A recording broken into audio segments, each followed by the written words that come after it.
Okay. Well, then I think we'll go ahead and get started. Happy day after Election Day, commissioners and the public, and good morning. Welcome to our statewide commission on recycling and markets, recycling markets and curbside recycling, meeting number 9 of October 21st of 2020. Again, I'm honored to chair this esteemed volunteer 17-member commission and thank everyone for their hard work, including CalRecycle and our support team. We do plan on making preliminary policy recommendations by January 21st. That's only 3 meetings after today. And our first annual formal recommendations by January or July 1st of next year. Please remember, we do not accept public comments directed at CalRecycle. Those need to be directed to them directly, not through the commission. And the National Stewardship Action Council has been recording these meetings and posts them later in the afternoon on the YouTube page because CalRecycle simply can't do it that quickly due to some of the accessibility requirements. But you can ask for copies from CalRecycle and they will give them to you at a certain point in time. Commissioners, please put an asterisk in the chat box when you wish to speak. As always, regarding public comments, we are not reading any comments at this meeting that have been submitted in writing and are posted on the website. We just checked and there's no new ones this morning. All of them have been referred to committees except for the ones that we'll bring up today and we'll ask for your approval on which committees they go to. Only comments read at this meeting are those submitted live during the agenda items. And please keep them very focused and clear to 1 minute or 150 words, please. The commissioners, again, are free to respond live to comments heard under an agenda item, but not those on item number 3, which are items not on the agenda. That means they were not formally publicly noticed enough for us to have a back and forth on those comments.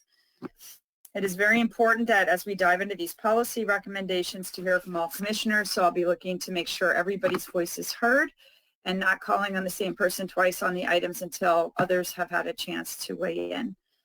Members of the public who wish to comment during the meeting, please use the Commission's public portal on the CalRecycle webpage, and you can see all the previously submitted comments as well. They're all published.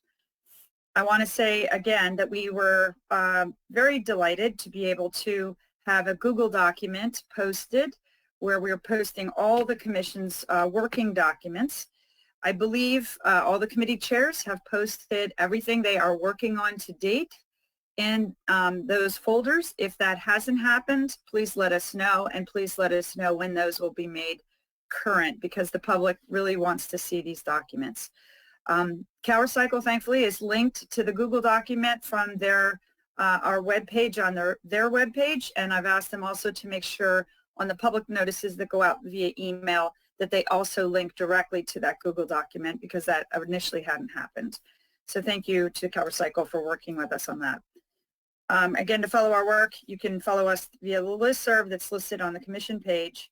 And I do want to reiterate that this is a volunteer commission that is independent of CalRecycle, and yet we have some administrative support from CalRecycle.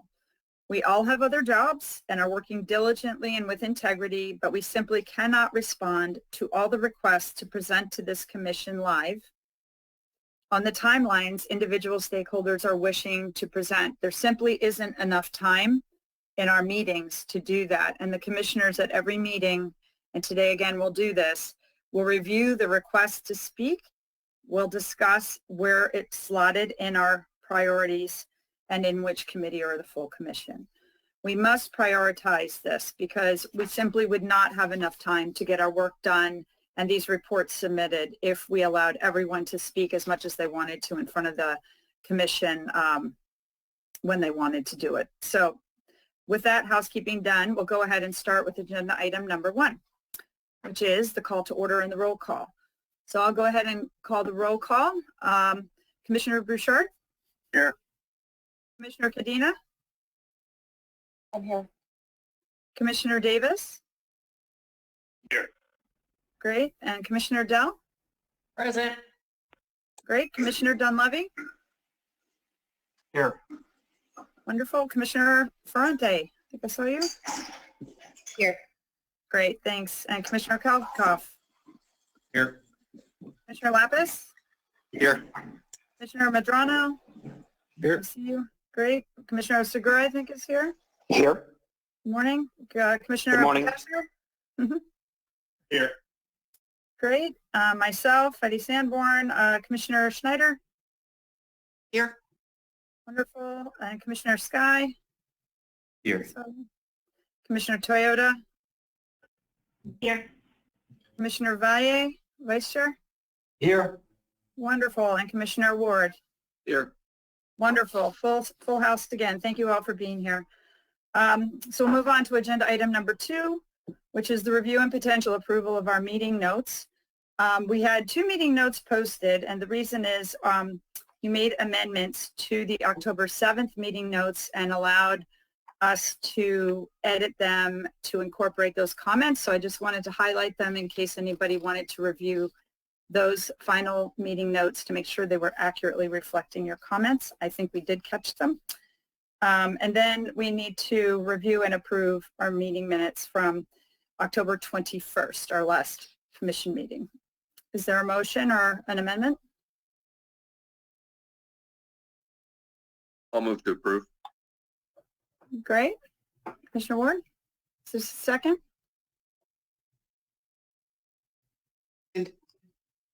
Okay.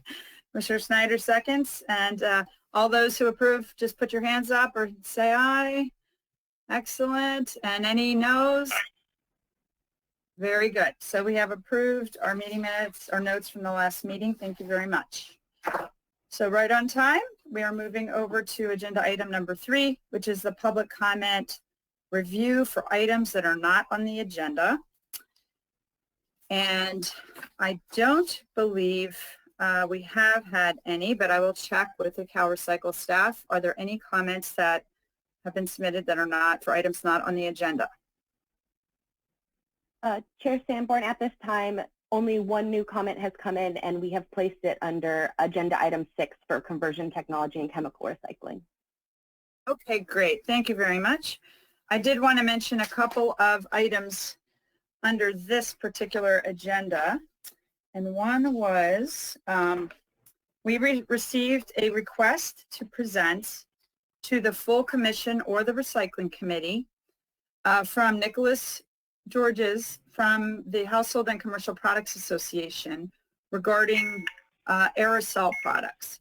And I had been emailing one of their lobbyists, Nicole Quinones, and referring them over to the Roseville Placer Waste Authority, MRF, because I know they showed me years ago the problems they were having with aerosols, and I wanted to make sure I made that connection. But they have prepared a draft presentation. I posted it in the Google Docs so all of you could see it. And then I also suggested that, knowing this group fairly well now, that there are probably some questions you might have for them that you would want to see before that they might be invited to present, particularly around the recycling rates in California for these aerosol cans and how many MRFs accept them, recycle them, etc. I could be wrong, so I just want to make sure that all of you have a chance to look at that presentation on the Google Doc and also weigh in on, because obviously everybody wants to be called recyclable. And in the preliminary recommendations from the recycling committee, I believe they are not. So they want to talk with us. And I guess, is there anything that the chair of the recycling committee, Commissioner Dunleavy, you'd like to say to this? No. Okay. Is there any other information any of you would like to have from the aerosol group? Do you want to hear a presentation from them at the full commission or at the committee level? Is there more information that you would like from them than what was provided in that draft presentation? Heidi, I have an asterisk. Oh, I'm sorry, Nick, go ahead. Thank you for highlighting that. I did go through the presentation. I would like a little bit more information, like you said, on the recycling rates, but also I'm still trying to get a sense of how many MRFs take the aerosols out with their ferrous, non-ferrous separation. I think that the argument the aerosol folks are making is that their containers are mostly steel and they end up with the other ferrous metal. And I would like a little bit more numbers behind that because it makes sense intuitively, but I'm not sure we've seen the data to support that. And the presentation didn't have detailed numbers on that. But I would definitely like to have a conversation about it because they are one of, 2 or 3, maybe 4 items that are making a at least intuitively logical case for why they should be treated differently. And so I think we should talk about it.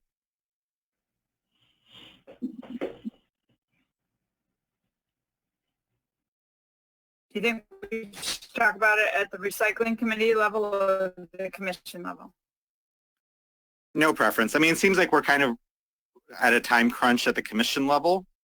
So the recycling committee might make more sense, but. Do you not have an opinion yet? Can you hear me? Sorry. I couldn't for a second. Oh, I don't have a strong opinion. I couldn't for a second, Nick. I don't know.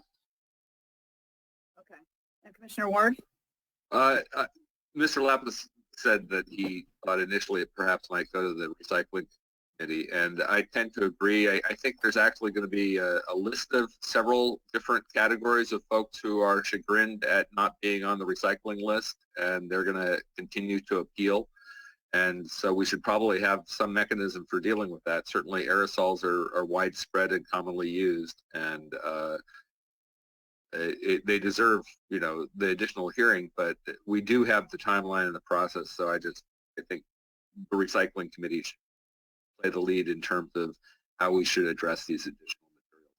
Also, at some point, I'd like to revisit the list of materials. I think we'll discuss that during the committee report. Commissioner Davis? I'd be interested in a little more information on, I think, what they call the non-empty cans, and how when they are pulled at a MRF because they're recognized as still having, still being loaded, how those get treated, because they, are they household hazardous waste, are they universal waste? I'm pretty sure the MRFs end up bearing the cost of it. But I'd like to know more about the treatment of MRFs and how, if they have any numbers on percentages, which I think might be helpful as we talk about what's recyclable. Percentage of non-empty containers that get pulled, if they have anything. And then Commissioner Dunleavy? Yes, thank you. The recycling committee moved the list up to the commission level, and I'd like to keep it up here. The matrix was sent to all commissioners to review individually and with all their jurisdictions to see if there was anything that was inconsistent there. With the material, whether it's aerosols, whether it's thermoforms, anybody that's not on the recyclable list that's kind of in that yellow section, they need to demonstrate, in the absence of a curbside program, how their material is recycled. Because we can't have curbside programs being the catch-all for everything. The people from the thermoform industry, they came to us with actual numbers, and they said that approximately 200 million pounds are generated in California, and only 40 million pounds, or 5%, are actually recycled in California through separation at MRFs. They didn't identify any recycling centers that were taking the material back, and they acknowledged that the value of the material did not justify MRFs actually separating that material. So for any of the people that are not on the list, I think they need to go through the 7 items that we've used to evaluate all material and demonstrate, are they accepted at curbside programs? I don't think that's a big question. But we don't want to put a burden on especially rural or smaller operations, to expand the what is recyclable list, where they might not have the infrastructure or the facilities to accept it. So the MRFs that are accepting it, are they actually separating the material? Because aerosols specifically are a contaminant. They're either material that could be flammable, that is a safety risk for the MRFs, or the aerosol could be a rejection item if it's included in aluminum cans. So I go back to the, in the absence of curbside program, how is the material recycled? Are they accepted at recycling centers?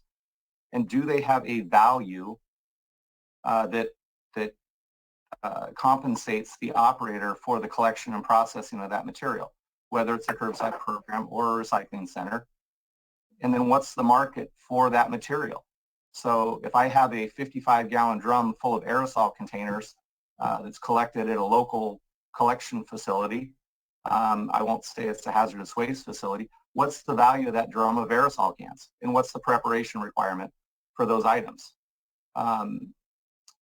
Again, the thermoform people, they came to us with a lot of good information, and they're acknowledging that one of the biggest hurdles that they have to overcome is the flaw in the CRV commingled rate. Their CalRecycle is paying MRFs to mix those in with the PET bottles, where they're getting 60 to 70 cents a pound through the CRV program for their thermoforms, only to end up being landfilled when they end up at a reclaimer, because the material's destroyed at that point, and they're only offering about 10 cents. So until the formula is fixed, or the thermoform people are able to pay the delta between what the MRFs are getting for the material now and what they're willing to offer, that's going to be a problem to get that item onto the list. So I don't want to keep bouncing it back to the recycling committee. We moved it up to the commission. I think it needs to stay up here. And those that have concerns or would like to be on the recycling list, and maybe Commissioner Dell will address it when we get to the recycling committee report, as far as identifying a pathway for material to get onto the list, it's adhering to the 7 items that we've already reviewed. That's in the PRC code. So I think they need to address that with specifics before we entertain any time to them at the commission level. So. Okay, well, I'm hearing general agreement from at least those who have commented. Is there anybody else who wants to comment on this item? Any commissioners? Okay. I'm hearing kind of a general agreement that we need more data. They need to answer the questions that were how they're meeting those 7 criteria that were outlined by the recycling committee, and what is their plan? You know, what is their plan to get high recycling rates and get onto that recyclable list before we'd be interested in really having a bigger presentation in front of the full commission and take up the commission time. I see a thumbs up. Is there anybody who does not agree with that? And Heidi, I'll add one more example. The Carton Council, they would like to be on the list, but they've sent a letter saying that due to non-disclosure agreements, they cannot identify any of the MRFs that are separating the material. So they're saying they don't want to provide that information because of NDAs. So in the absence of data that actually supports MRFs separating the material, we have to go off the information that we've collected and move forward. If they want to get on the list, they need to identify who's actually separating their material and what the quantity is. And again, the thermoform people said 200 million pounds are generated in California, only 40 million pounds are recycled. I'm sure the Carton Council, they have similar data on what is generated in California and what is actually recovered. It would be great to hear what percentage of material we're talking about. Okay. Well, I know Nicholas is listening, and I guess because of that, I want to make sure they have a chance to comment on what they've heard. So turn to CalRecycle. Are there any public comments on this item right now? There are no public comments at this time. Okay. So if this is all right with the commissioners, then I will work with Vice Chair Valle and Nicholas, who submitted these comments, and get these questions answered and in a presentation before it gets scheduled for our full commission to hear. And if there's anybody who disagrees with that, please give me a shout out now. Okay, so Commissioner Valle and I will stay on top of this and work with these commenters. And we do appreciate the comments very much because we do want to get to the bottom of some of this stuff. If things are recyclable, we want them labeled recyclable. That would make our lives a lot easier too. Okay, there's that. And then I want to stay on this item for just a moment. We also have some comments that came in from the American Chemistry Council. You remember there was a sign-on letter about the process the commission was going through. It was actually addressed to CalRecycle. CalRecycle did respond late yesterday. I asked them I tried to send it to you via the commission listserv. Hopefully you got it. And I also asked that it be posted on the public website. Hopefully that's been done. But basically what CalRecycle responded was that they don't direct or oversee the commission, and that we are an independent advisory body. So the issues should be taken up with us. And as you know, the vice chair and I had already had a call with Tim Shestek the Monday after we received CC on this letter and gave them an update. And today we're actually have on the agenda a presentation from CalRecycle about chemical recycling. And after that, we will discuss if and when we want to have a presentation from that group about this issue and when we would do that and which would it be a full commission or committee report. So haven't ignored anybody, just want to keep that front and center. It's an important comment group. We also got some comments from Howard Levinson, who used to be, as you know, the director of that whole division and oversaw the EPR section and local assistance. And he had 4 different comments, and I just want to refer them to committees and make sure everybody heard them. One is regarding modulated fees and the future of the electronic waste program. We never really figured out where the electronic waste program or the household hazardous waste issue would be taken up. And so I guess the question is for all of you. Do you want Ted and I or Ann and Ted, who are working on the source reduction piece, as already existing groups, to work on this and figure it out, or even the chair and vice chair to figure out what to do with this electronics waste issue and modulated fees, updating the e-waste program? But it should be referred to someone or some group so we don't lose that comment. Nick, did you have a comment? Mr. Lapis? Yeah, I think it does bear getting into. I think that's probably an item for the full report in July, not for the January report. But something that's related that we did talk about early on and I think had kind of agreement on, but I don't think we ever wrote a recommendation for, is about the effect of lithium-ion batteries on curbside recycling and recommendations around that. I think we could probably get those ready by January, but I don't want to necessarily commit to anything myself. Who's coming up with the recommendations on the lithium-ion batteries? Yeah, it's a subset of the electronic waste, but it's a subset that's affecting the curbside programs very directly. Right, but who's working on that right now? Which committee? I don't think anybody is, and that just reminded me that even though I think we all had agreement from an earlier meeting, I don't think any household hazardous waste. We had 2 fires this week in 2 different trucks caused by batteries in the middle of a load. We had to literally drop the loads in the middle of the street so the fire department could put the fires out. The cleanup was huge. It was all caused by batteries, people placing batteries improperly in the recycling. So we need to have a serious discussion with municipalities about accepting household batteries. It's becoming a real issue for us in our facilities and our collection trucks as well. Mr. Valle, would you be okay if you and I work on this, trying to come up with some proposal and then bring it back to because I don't know how else to do it unless there's another idea on which committee would take it. And I see a head nod. So let's see what Commissioner Schneider wants to say. Well, adding to that, special waste handling, maybe this could also go to the marketing committee, because it sounds like we need a statewide program to talk about why certain things become problematic. And it could be a fun public education campaign. Fun and very necessary. But I'd throw in all of the special waste in there somehow. Okay. And we haven't done it at the marketing committee level. I'm not sure if it's a market. Like, I don't know if you get markets. No. I'm sorry, Chair Sanborn, not the market development committee, the labeling and media committee. How we're going to market the program. Yeah. Thank you. And then Commissioner Lapis.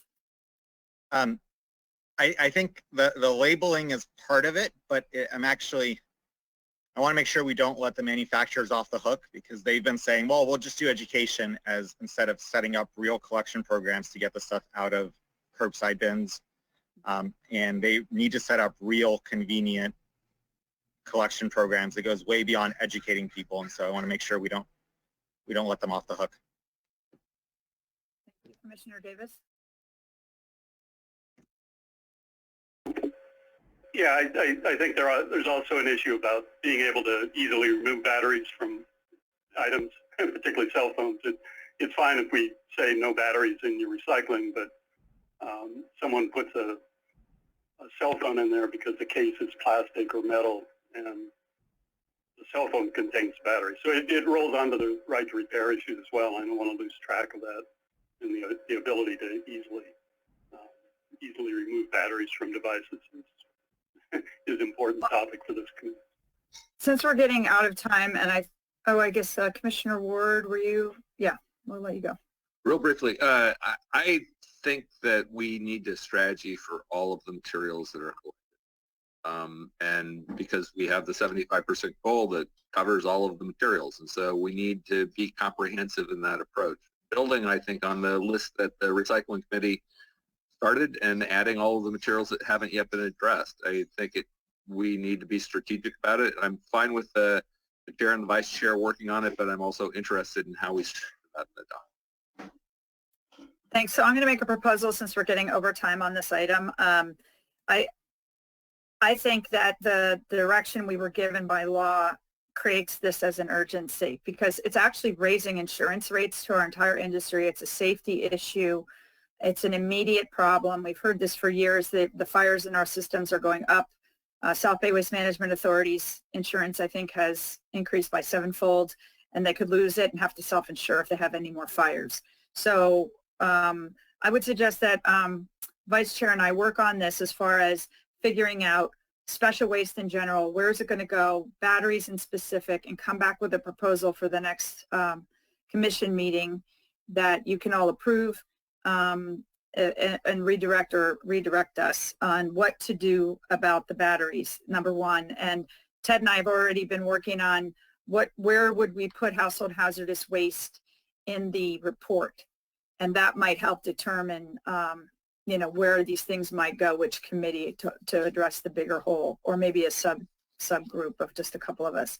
And I can say with batteries, back when I was speaking at the International E-Waste EPR conference in Zurich in 2010, I saw in Switzerland how they had an EPR program, the same companies that operate and sell here, and they were over 80% recycling rate and capture rate under a full EPR system for batteries, household batteries.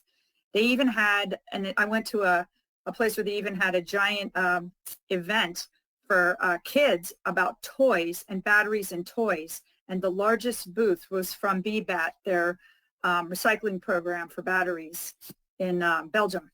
And I was really impressed of how much effort they have put into it. They even had a whole schoolroom that every child in the elementary grades had to go learn about battery recycling. I mean, it completely different from where we are right now, so far ahead of us. So I guess if that's okay, is there anybody who is not okay with that approach? That we work on this and bring it back to you, Richard, Vice Chair and I. Okay, good. So we'll go ahead and do that. The other items that... or Chair Sanborn? Oh, I'm sorry. Go ahead. Yeah. I just want to voice my concern. I mean, at the start of the meeting, you mentioned that we are a volunteer committee. And I think all of us that are serving on subcommittees, we're putting in, 20 to 30 hours a month of volunteer time. And it seems like the Commission for Recycling Markets and Curbside Recycling is expanding to address every possible problem out there. For batteries, they're not on the list of 15 things. I think the jurisdictions and the haulers could address the batteries much quicker than the Commission can, depending on what's in their programs. But I'm just not supportive of continuing to expand the Commission to try and address every solid waste issue that's affecting recycling programs that are out there. We're not the Waste Commission. We're not a waste board. We're not a paid entity. And it just seems like we're trying to add more and more, which equates to more and more volunteer time, when the scope was curbside recycling and recycling markets. So it just seems like we're adding very unique items that are just going to take a long, long time for this volunteer group to address. And I think those items could be addressed locally through the haulers and their jurisdictions much quicker than what we can do. So that's my 2 cents. Thank you. I think Commissioner Dell was next. Who's next? Commissioner Dell? Yes, I'd like to strongly support what Commissioner Dunleavy just said. He and I are both on the recycling committee, and we put hundreds of hours to get to where we're at today. And we're not over the finish line on the what is recyclable, which is the key question to reduce contamination in curbside bins.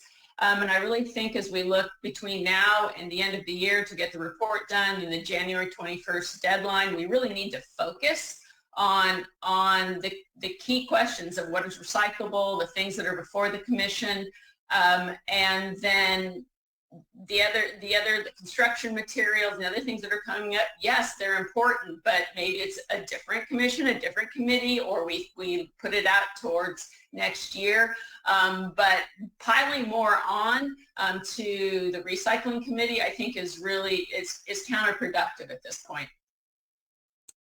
Okay, and just to clarify, I didn't hear that it was getting onto the recycling committee. I just heard that it was the chair and vice chair would review this situation since he's got an immediate fire problem, and we'd come back with a proposal on how and if we would deal with this. So that was, I think, where we left it. Commissioner Schneider, did you want to say something? Just that I actually disagree with, but I appreciate the comment that it's not going to the recycling committee. All of us are tweaking the entire system. Every time we tweak a system, other things are going to drop out that have to be dealt with. So, and I would agree that batteries, anything that's creating a life health risk moves to the top of the pile. But if recycling can't take it on, there might be other approaches for it. But I don't want to look at tiny little silos, because what recycling committee is doing is already going to cause impacts at the local level, and to ignore certain items that also sit on top of the garbage can or the recycling bin, depending on how a local program does it, is going to get touched on it. You can't just ignore it. So I support Heidi, Chair Sanborn and Vice Chair Valle taking this on. Thank you. And Commissioner Valle? No, I agree with what Commissioner Schneider just said. The chair and vice chair will take on the issue. We're not pushing it to a committee, just for clarification. I don't think we said that. Okay, thank you. And Commissioner Lapis? Yeah, I was going to agree with most of what Ann said. I just want to add that, one of the reasons why I think it might seem like an oddball specific issue, but there will be legislation on it one way or another. And so I think the legislature is looking for recommendations on it. And I've heard from multiple MRF operators that is their single biggest, curbside MRF operators, that is their single biggest issue, is improperly, disposed of batteries. And so it is an oddball, but I think it's timely and urgent. Yeah, and it's increasing the cost too.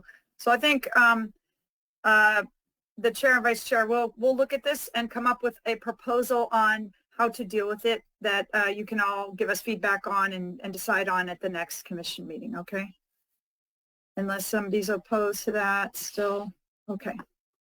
And then the other comments that Dr. Levinson actually submitted were regarding, one is regarding the Clean Air Act and consolidated permitting. And I think I'd mentioned Commissioner Potashner was on the Market Development Committee meeting, and is that okay to throw that comment to you and your organics? Great, thumbs up, thank you.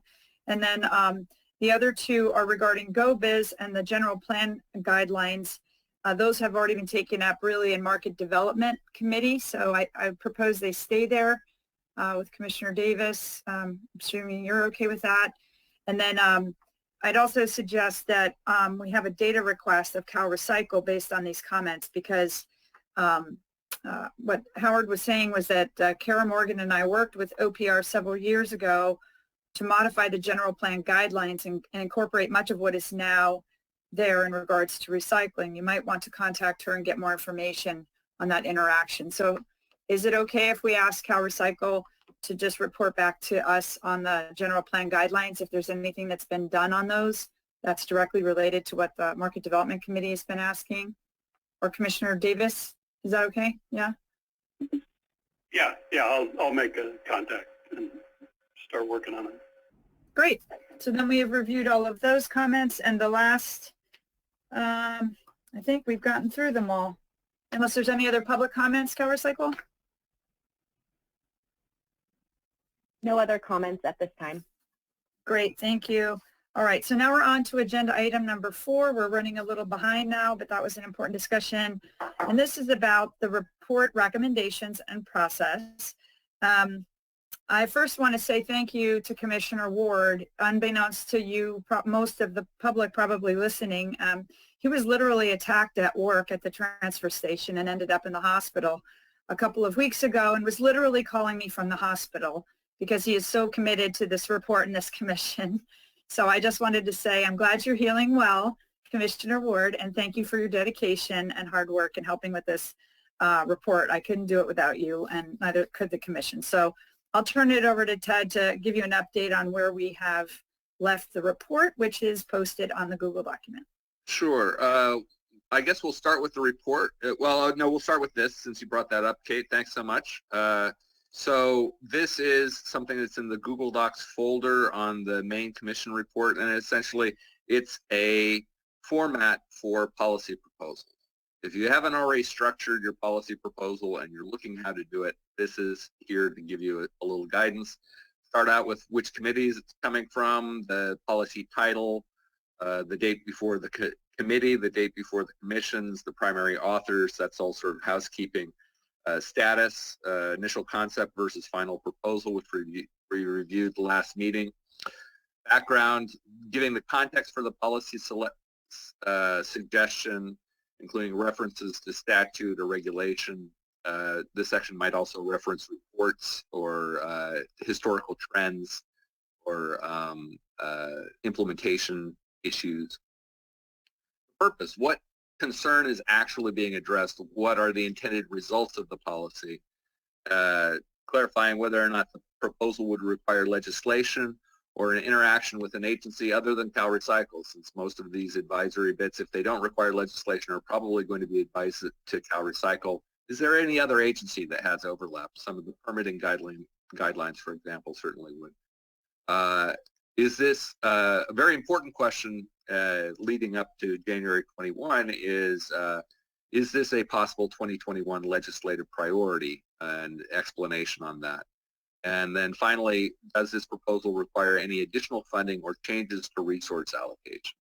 So with all of those questions outlined, pretty much then you lead into the proposal being as specific as possible, referencing code sections or definitions or performance standards, which agency or entity does what, how is that reported or observed, how is it overseen, by when, over what time frame, and then any other related issues. Does this relate to any other policy programs or any other existing programs? And then we're asking that each of the chairs and somebody else from the committee be responsible for uploading to each of the Google Docs committee folders. And I've created a special folder in each of those for policy proposals that are ready to be uploaded into the document. Just to be clear, because a lot of the committees are setting up separate folders for each meeting, which is really helpful to everybody.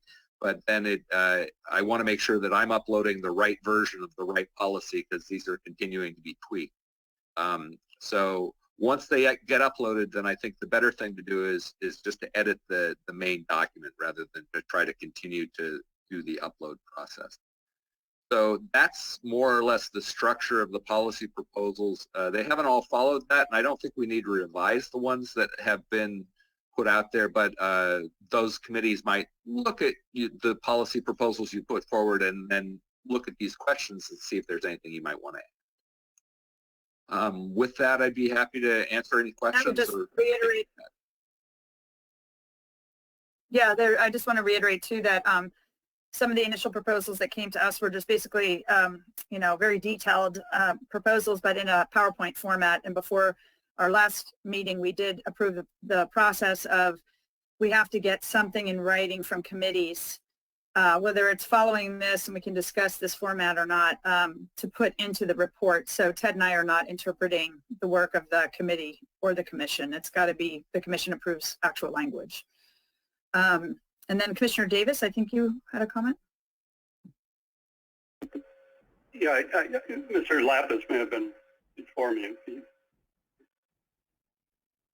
not, I have a question. Ted, on the, you're asking the dates that the item, I guess, was discussed at the committee. It seems, I'm just curious about the utility of that. A lot of these are discussed at every committee meeting, and I'm not sure what the utility of that question is. Maybe it's it seems to me more important, when did the committee adopt the recommendation and forward it to the commission? So yeah. That would be one suggestion.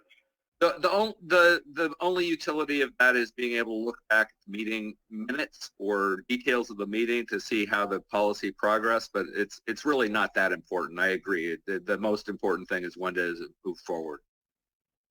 Yeah, when did it clear the committee? Mm-hmm. Right. The date the committee adopted it.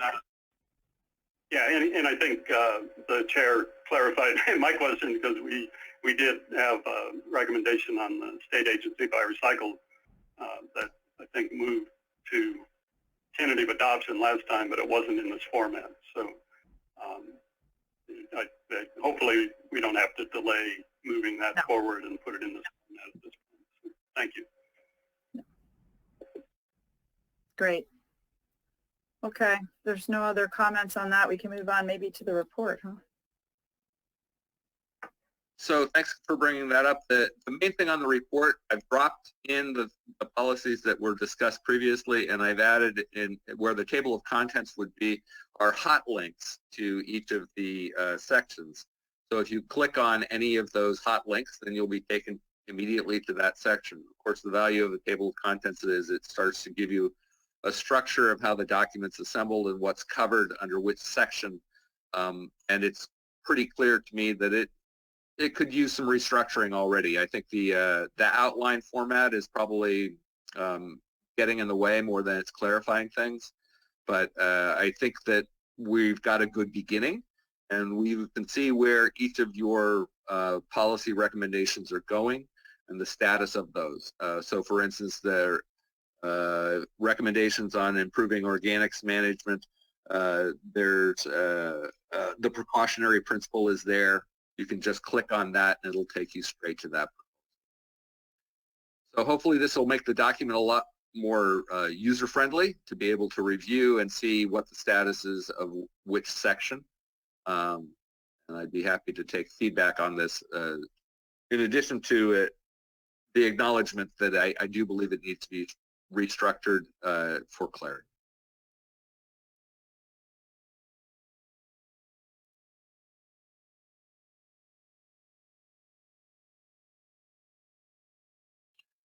We're just trying to start to outline in the index, make it super clear what it was that was in the report, and that might make it easier for you as well to see, do you want to move things around? Where do you think things should go?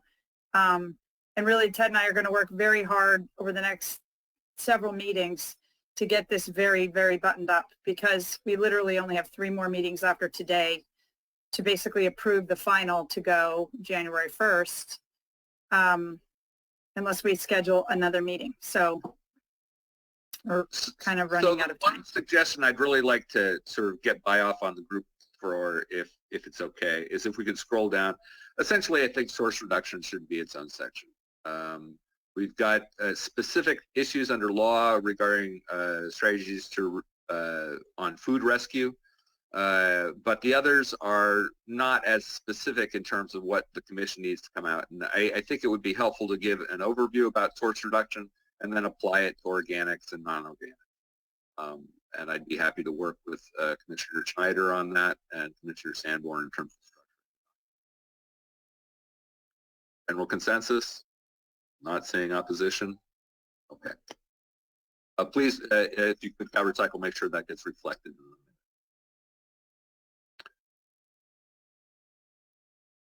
Okay. Did you want to go through any other sections of the report? Like where we put the market development recommendations? Sure. If you just scroll up to the top, but yeah, you can, Kate, I think you're the one who's. Yeah, and Ted, I don't think I can use those hot links when I'm in view only. Understood. Okay, so but if you scroll up to the top, I I'll just try to mouse with my words. You can scroll up to the top of the table of contents, please. There you go. So you'll see that essentially we give the background, the origins, getting there from here. We might want to retitle that. It's still kind of clunky. But essentially, we've set an ambitious goal that we're not meeting currently.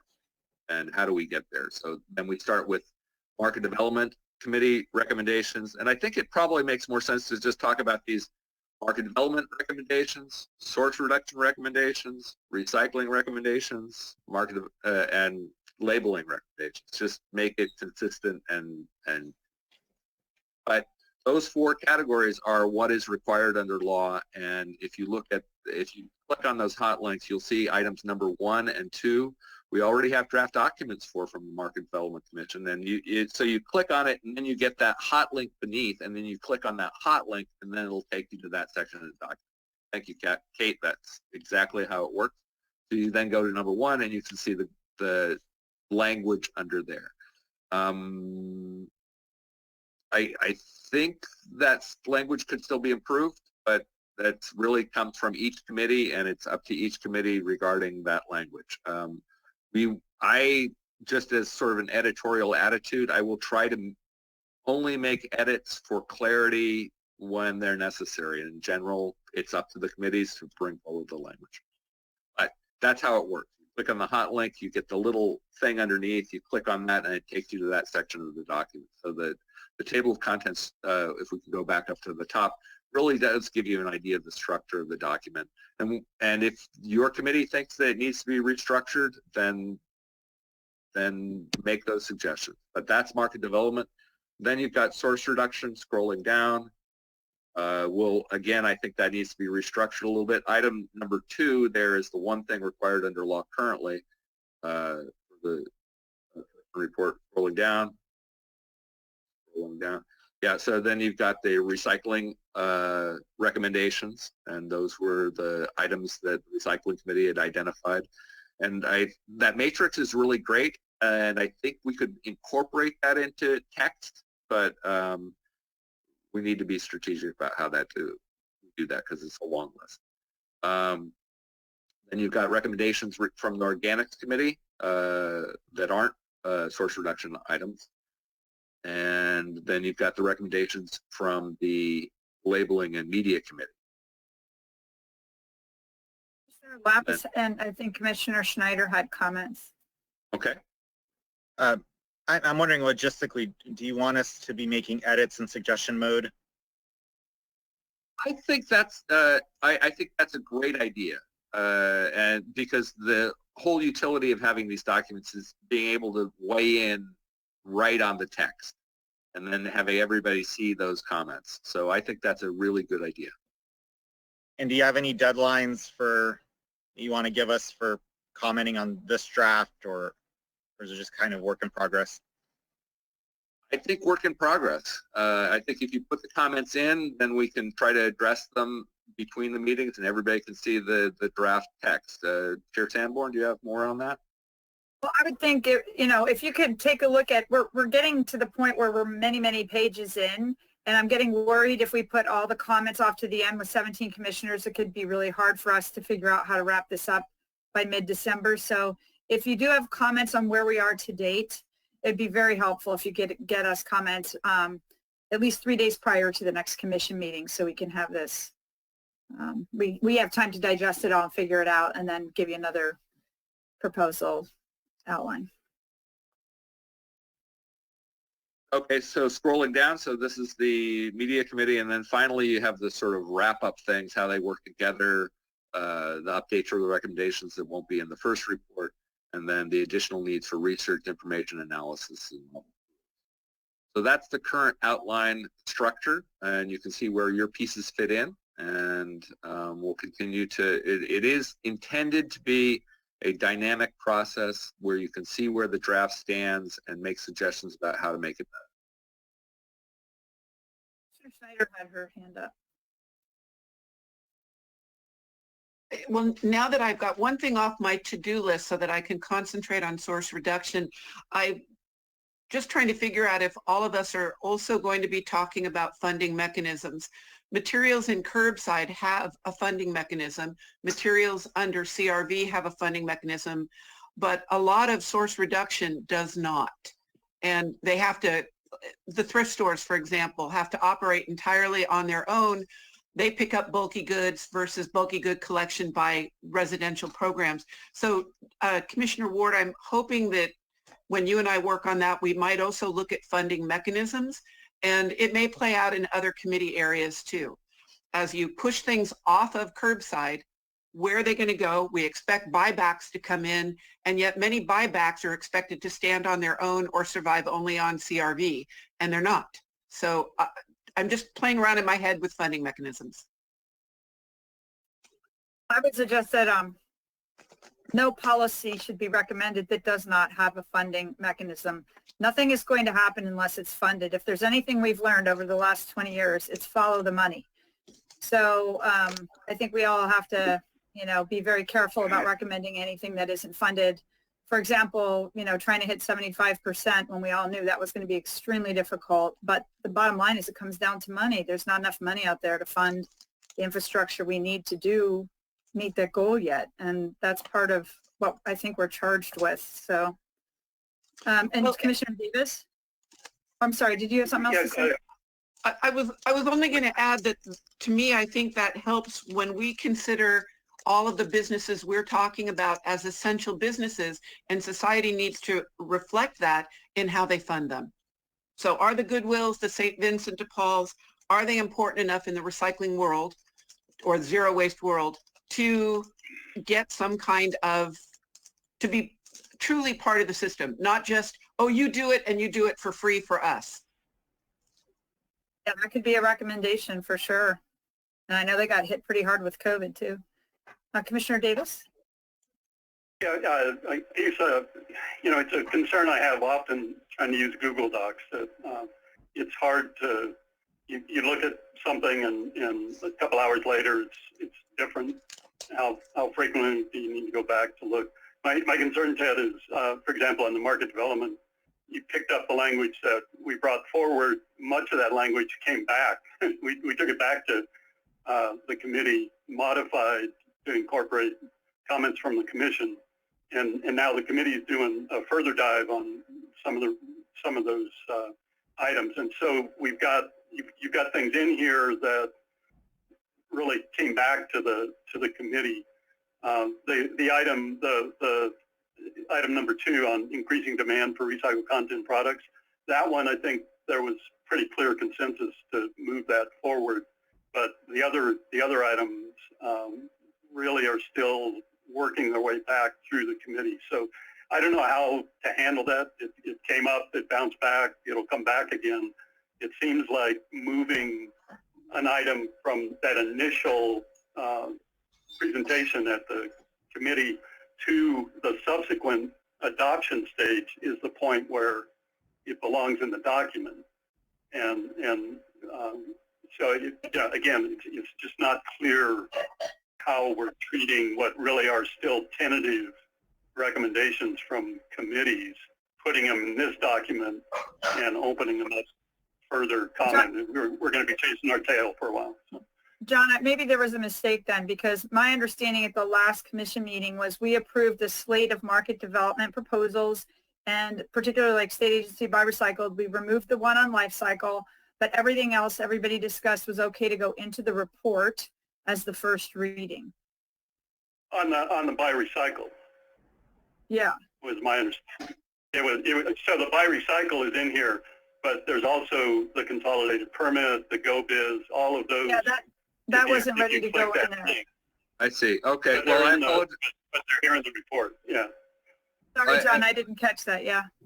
And I think probably the most straightforward way to deal with this is just as you did, which is take a look at the document, and if there's anything that seems out of place or if I've got the wrong version, then we'll work together to make it right.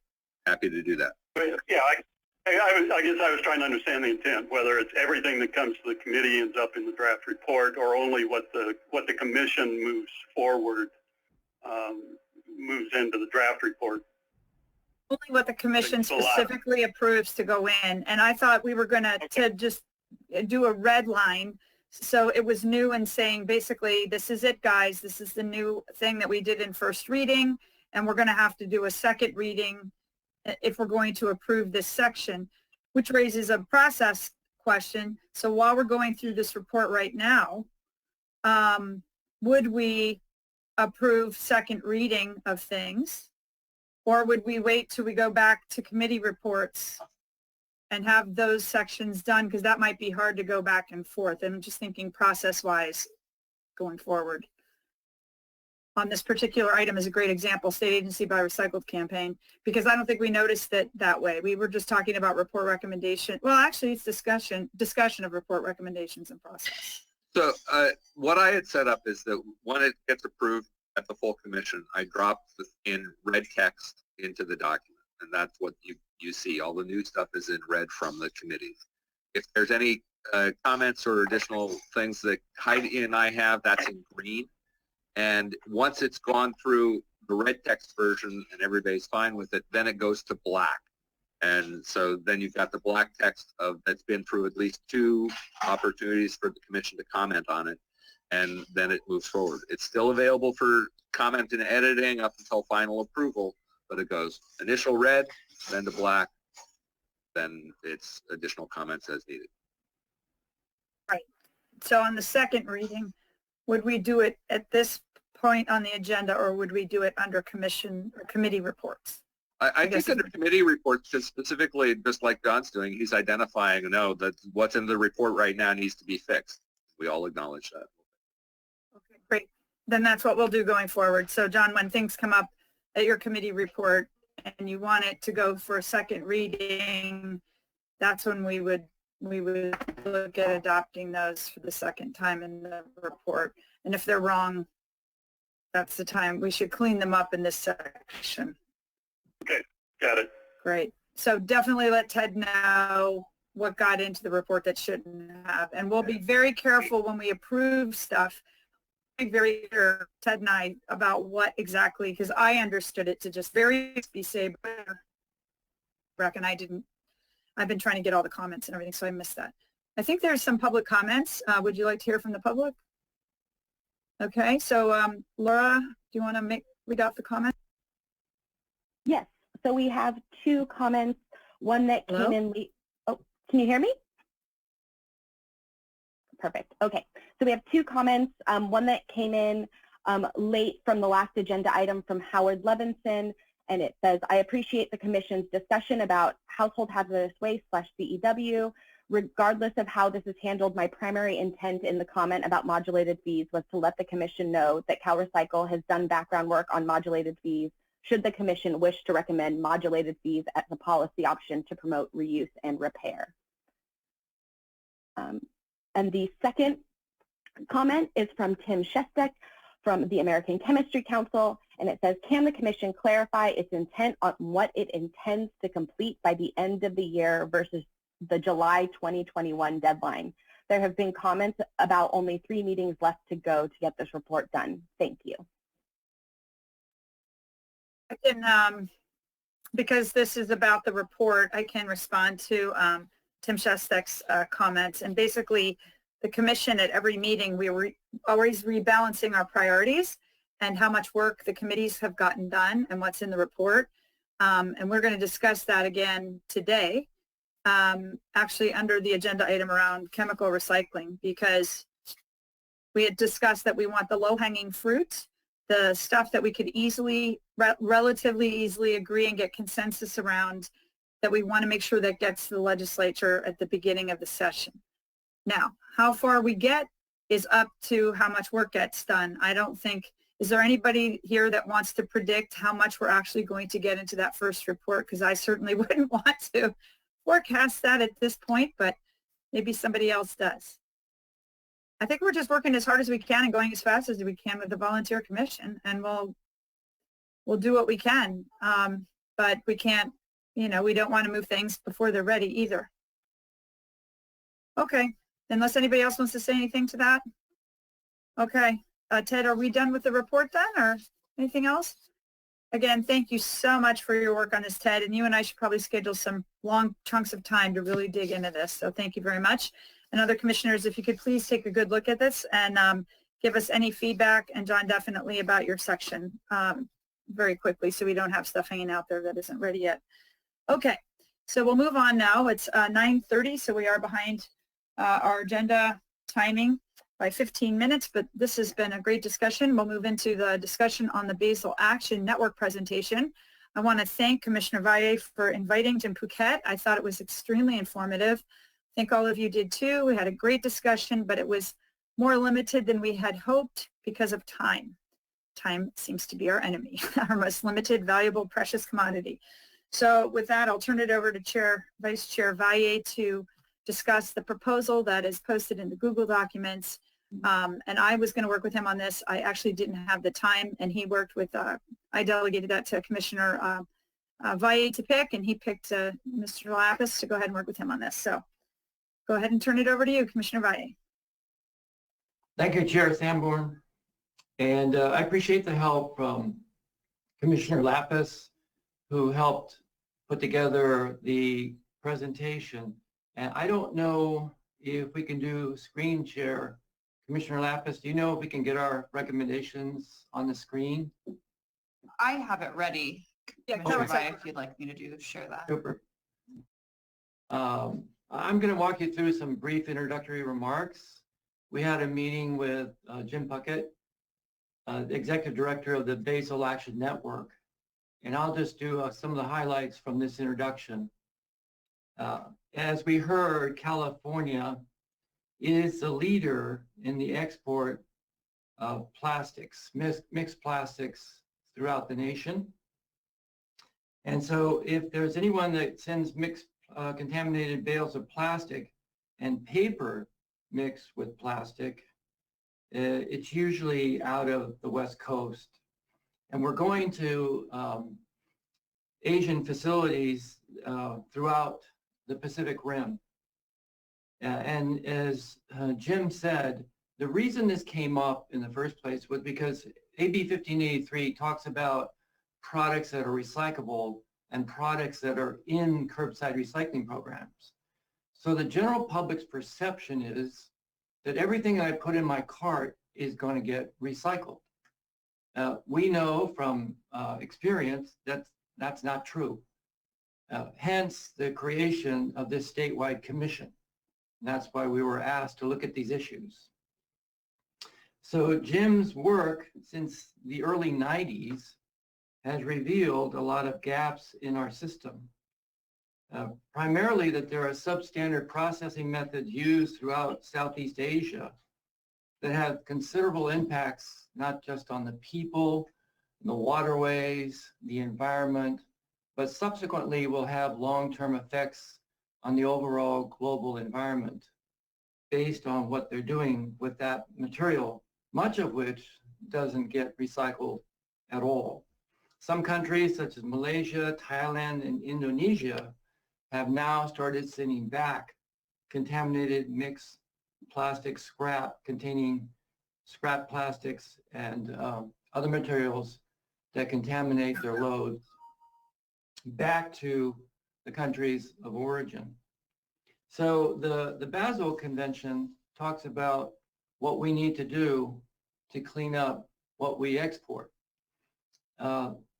What they've done is their recommendations are based on very important elements. One, the United States Constitution's Commerce Clause, the California Unfair Business Statute, as well as the Basel Convention's new trade rules that could be applicable to California if the United States was a member of the Basel Convention, which it is not. The United States is the only developed country in the world that is not a member and signator to the Basel Convention.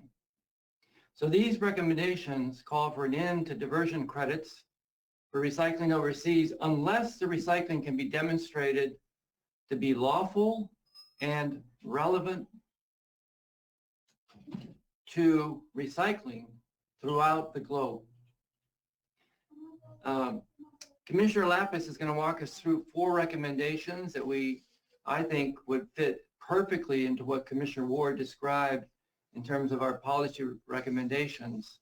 And we tried to keep them as simple as possible, knowing that the state legislature has the potential to pass these on, but also is handicapped because the United States is not a member of the Basel Convention, but California has set the trend time and again when it comes to conserving energy and creating opportunities to get away from fossil fuels, which we all know impacts our environment. So again, a lot of thought and a lot of consideration, but remember that the work that the Basel Convention group has been doing is 2 decades worth of work. And so they've done a very thoughtful job of looking at these issues. And I think it's in our best interest to look at them in the interest of keeping the planet safe, but also being respectful of people, knowing that their perception is everything is recyclable.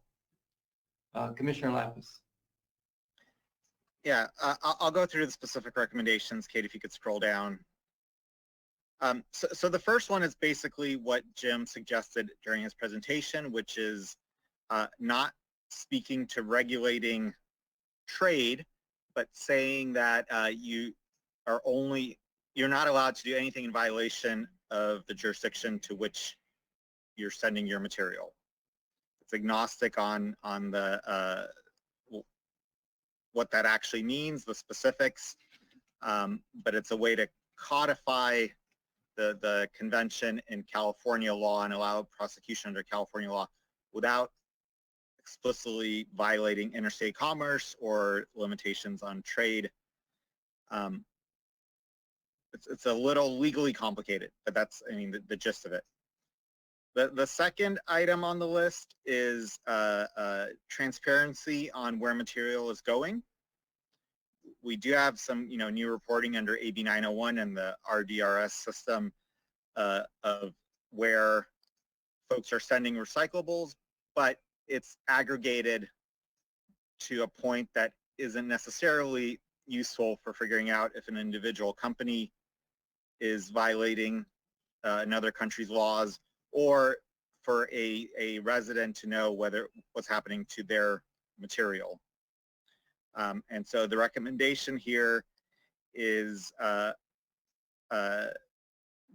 well, first of all, there are kind of 2 recommendations here. One is that we disclose much more of what's happening, the specific facilities where material is going, even if it's going through a broker. So publish more of that data. And the second one is if CalRecycle, who has access to more data than we do as the public, sees information that indicates that material is going somewhere in violation of the Basel Convention, they will notify the recycling facilities and the local governments, basically let them know, hey, just so you know, your broker might be violating the law, FYI. And I think that would discourage a lot of a lot of the violations in and of itself. Number 3 is the one that Eric mentioned at the last meeting. Eliminate diversion credit for mixed plastics export. Basically, if you're sending material overseas and it's going in a mixed bale, we have no evidence that that's actually, especially plastic materials, we have no evidence that's actually being recycled, so we should not count it towards a jurisdiction's diversion accounting. We technically don't have diversion accounting anymore. We switched to something called the per capita disposal reduction targets. So that's why that wording is the way it is. Sorry, excuse me for interrupting, but there's a couple of our commissioners that have comments, and I'm not sure if you want to maybe go through one recommendation at a time and take comments. Well, let me just finish the last one, and then we'll open it up. Okay. And then the last one is that the California legislature should adopt a resolution supporting the U.S. joining the Basel Convention, and if adopted, they should direct their lobbyists and advocates at the federal level to push for it.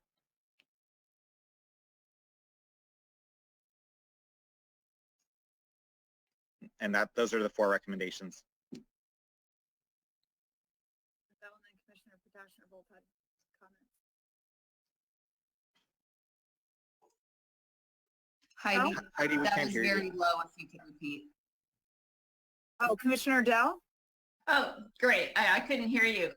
Thank you for this. As an engineer who has worked in all of these countries that are receiving our waste for 20 years, and I've been working to try to stop plastic pollution via exports for more than 2 years and tracking this data, I strongly support these recommendations as being legal and ethical, and to help California residents, consumers understand where their plastic waste is going.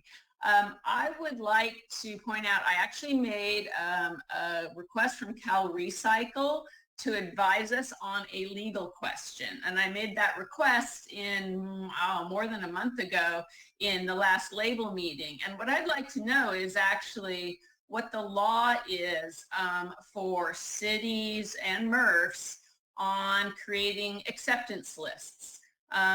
Do they need to know that there's actually a market for what they're saying is recyclable to consumers? Or is it false advertising if they say, yes, you can, we've got this on your acceptance list, you can put it in a bin, it's recyclable. Well, if no market exists for it, is that false advertising? Is that legal for them to be doing? Because I think this really ties into what we're getting at here of what is there an end market? Is it a legitimate end market? And consumers need to know and be told the truth on whether something's recyclable. And I'd just like to put that request back out to CalRecycle again, because I made that request more than a month ago and we haven't heard back on the legality for both cities and MRFs of stating something is recyclable and telling consumers to put it in their bin. Another aspect to this is if it's not recyclable, then the city / MRF has just told someone to create contamination, which drives up rates. So I commend and support these recommendations and think this is just a broad area we need to go to in full transparency. I'd like to follow up with that with CalRecycle. Have you received that request, and where are we in getting an answer to Commissioner Dell's question, which seems pretty valid? This is Laura Moreno, and apologies, the request is in process, and we will prioritize it to get you a response back. But we did note that at the last Labeling and Media Committee as a data request in addition to one other one from Commissioner Dell. That could be in the early recommendations about, whether that is formalized, if that isn't already in law, because I think that's a good point. If you advertise it as recyclable and accept it in the recycling bin, then it ends up being contamination if it doesn't have a market. Commissioner Potashner? Yeah, Couple things. One, on the first set of recommendations, it'd be good to get, I don't know if Power Cycle is the right the place to go for this, but how far can California go when it's talking about limiting trade or even talking about trade in general? And specific to USMCA, I've seen, Canada did a plastic bag ban, and the American Chemistry Council is challenging even that level of local legislation as a violation of the USMCA. So if we can get some clarity from Power Cycle on sort of where that line stands when it comes to trade would be helpful. On the RDRS, one thing that even if we do the transparency, I don't have a recommendation here. I just want to highlight a mixed plastic bale could be many different things, and you could have a mixed plastic bale of PET, PE, and PP that would still be allowable under the Basel network. I don't think the RDRS, as it's set up right now, would be able to distinguish between that kind of mixed plastic bale and a bale that has other things in it that would violate the Basel amendments. Was that clear enough? And then Nick, I see you rolling, trying to think through it. Can you explain that last one a little bit again? I'm not as familiar with the RDRS system as you are. Does a mixed plastic bale of polyethylene and polypropylene, according to what we were presented to last week, they can export, let's put aside the fact that we're not a member of the Basel Convention. That export of that bale is still legal even though it's a mixed plastic bale. And I'm saying the way the RDRS is set up, there's no distinguishment between that mixed plastic bale and another mixed plastic bale that may not meet those thresholds of what's inside of it. Okay, so the data that's submitted, you're not submitting it by resin type? On the mixed bales, it doesn't dig into what the composition of that mixed plastic bale is. So you can just submit that there's a mixed plastic bale leaving, and that would conflate a legal type and an illegal type. Each MRF has a lot of flexibility on how they're characterizing their bales. If I could jump in, Nick, real quick, I think exactly your point to speak to that issue is exactly why we're recommending the recommendations. We're putting these forward, that legislation has to be clear. There needs to be transparency so that a question like the one that you just posed, because I'm in that same situation myself, when we ship materials, there needs to be some clarification in the legislation that defines what is a mixed plastic bale.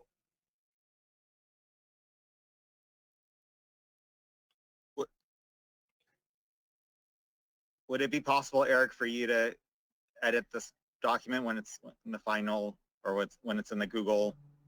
Yeah, I guess the hard part is, and this is part where I feel like one of the committees should have this conversation, or the whole board, is how much are we going to then put on the MRFs of doing that kind of analysis on each of their bales?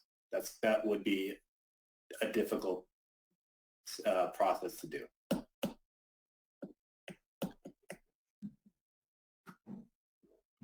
Are you suggesting, Commissioner Potashner, this get kicked to a committee for further deeper dive on this, or just maybe back to? I think we could push something forward, but need to maybe kick it to Cal Recycle to figure out the best way to make that determination, or maybe there needs to be a change in how RDRS is set up to make that distinction between different types of mixed plastic bales. Mm-hmm. Mm-hmm. Okay. So maybe Commissioner Lapis and Vice Chair Valier can work with you on language changes that might address that. And Commissioner Don Levy has something. I think I have something as well. I've had my asterisk there too. Commissioner Snyder and Toyota, and then Ward, and then Osagura. That's the order. Was that me, Heidi? Yeah, Commissioner sorry. Okay. Commissioner Snyder. Hi, thank you. Hey, I love this. I know that these are just recommendations to the committee, but I would love to start moving this out to my local elected officials and to LCC, but I'm guessing that this is going to have to wait till January. What has to wait till January? Hearing it again? Or? Particular document. I would love to run the document out and start getting feedback from other elected officials. Well, as soon as it's public, you can start getting, Okay. feedback from anybody. Absolutely. Excellent. Well done, you guys. And Commissioner Toyota, I think you're next. I really like this, and I absolutely support it as well. But I want to kind of continue Commissioner Dell's thoughts, in that I think that this concept of not giving credit for things that aren't recycled or disposed of the way they're supposed to be should follow through to just about every part of this report, because there's no market that we can help create that won't be undermined by something that can just be dumped somewhere else. And there's no education that we can put out that isn't going to be undermined if people find out that it's just going to the landfill, even if it's local.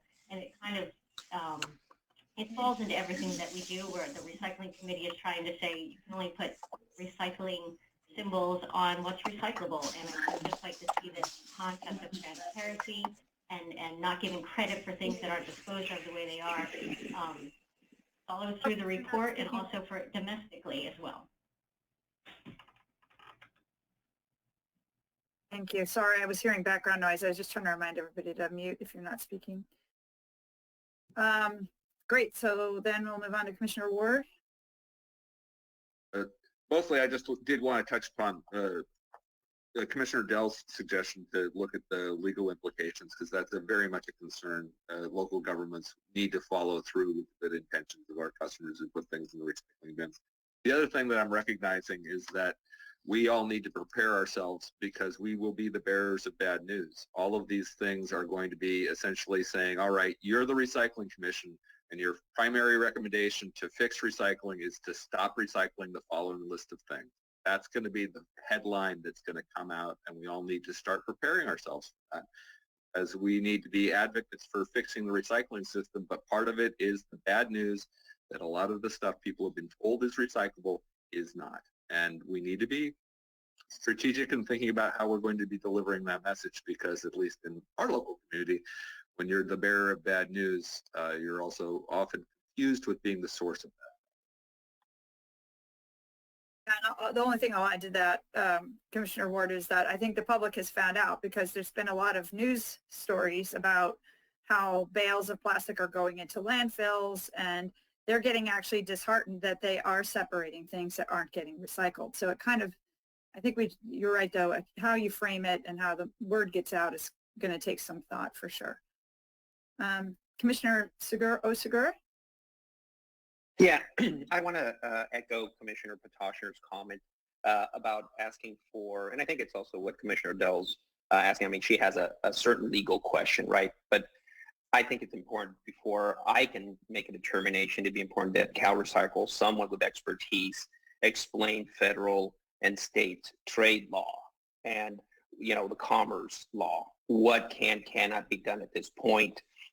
What are the pressure points? What could we recommend that would be in opposition, so we would know in opposition of federal law in terms of commerce or state laws in terms of commerce. So, I think it's important to have that type of presentations. These are broad recommendations that have tremendous amount of implications. And I think it's important that someone with expertise, present what those implications could be in terms of commerce. I just think that would make a more informed decision on behalf of the commission. That would be just a data request add-on really to the initial request, is just expanding on, have CalRecycle come back to us with how these recommendations could affect commerce. That is correct. And what's the current federal and state commerce clauses? I mean, that this is going to affect. I mean, it's extremely important. For me, it's unproductive to know that, the federal and state commerce clauses of some sort, and I'm not an expert, so I'm way over my skis right now, say X, and what we're recommending cannot go through because of that. We should be well aware of that, and so I want to understand that better. So CalRecycle makes sure that's in the notes, because we've now made another data request. Unless others don't agree with that, it sounded like a good idea to me. I'm not 100% sure I agree that it's a good question. I think it goes beyond a data request. I mean, I know that there are some law students that are working on a very detailed analysis of this. I don't think it's a clear cut tell us yes or no, and it might be an unreasonable request of CalRecycle.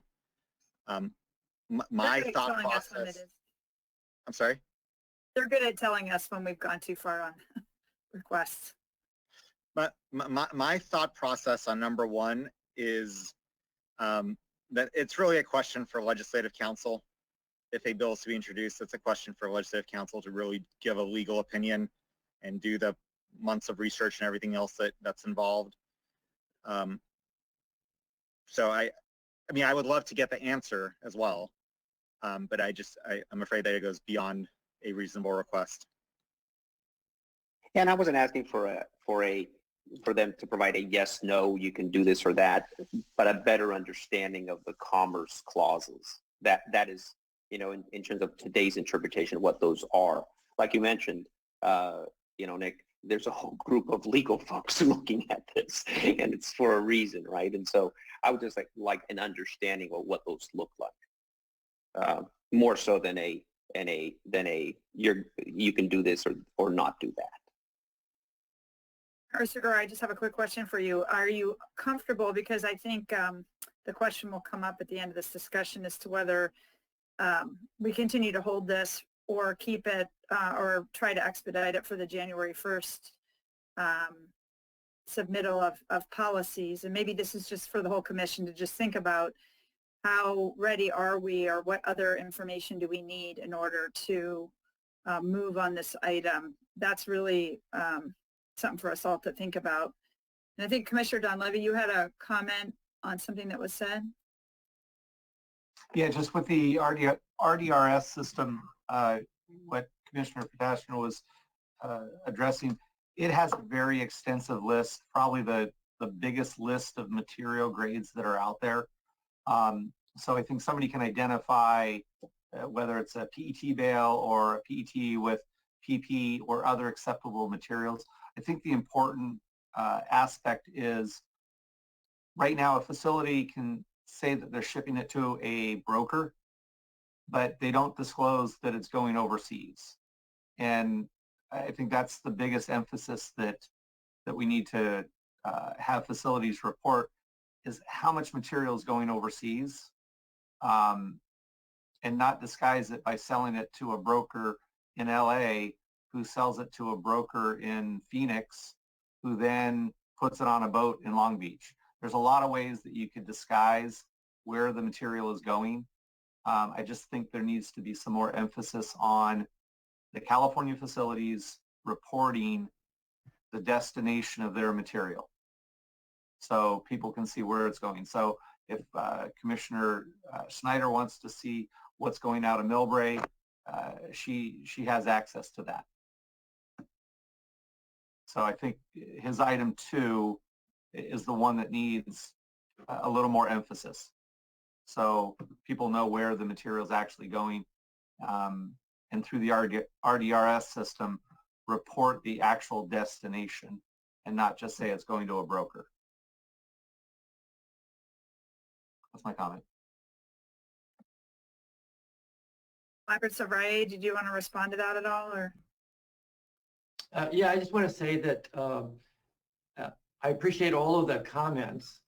I will circle back with the Basel Convention and Jim and Commissioner Lapis to follow through. I think one of the most salient points is what Commissioner Oseguera raised about trade and commerce, etc.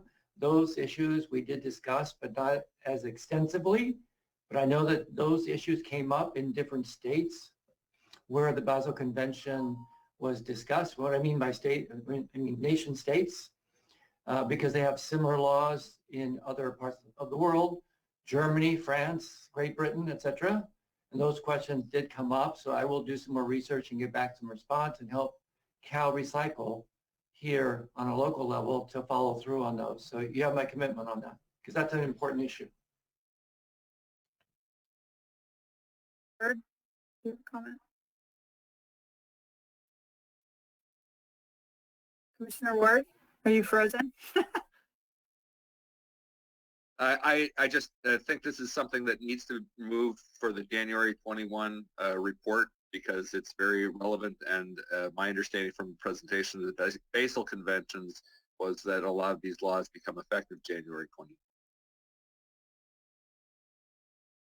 And I know you and I have also talked about if we did adopt something along this lines, we didn't plan on it in the report, so where would we put it? So you and I have to think about that as well. And Commissioner Kalbakoff, you're next. Yeah, thank you, Heidi. So I appreciate this conversation on export of plastic waste, and I know there's been a lot of work, and Jan done a lot of background information on where this plastic's coming from.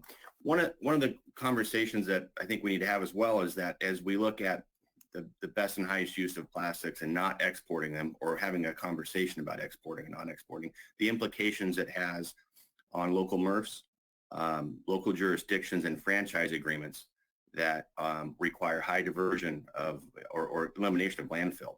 And we're looking at not exporting, whether that's a policy recommendation of exporting plastics that may get recycled and may not get recycled. That's the gray area, or how much is getting recycled in that bale. What we're saying is that 100% of that will go into the landfill, which will implicate obviously local franchise agreements and diversion and jurisdictions. So that conversation, I think we can get support if there's some the possibility of CalRecycle looking at the way diversion's measured.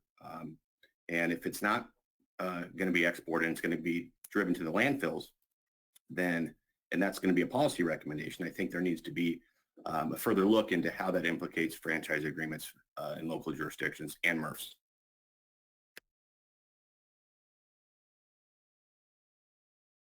Okay, so Commissioner Lapis, are you done? Heidi, your audio's cutting out.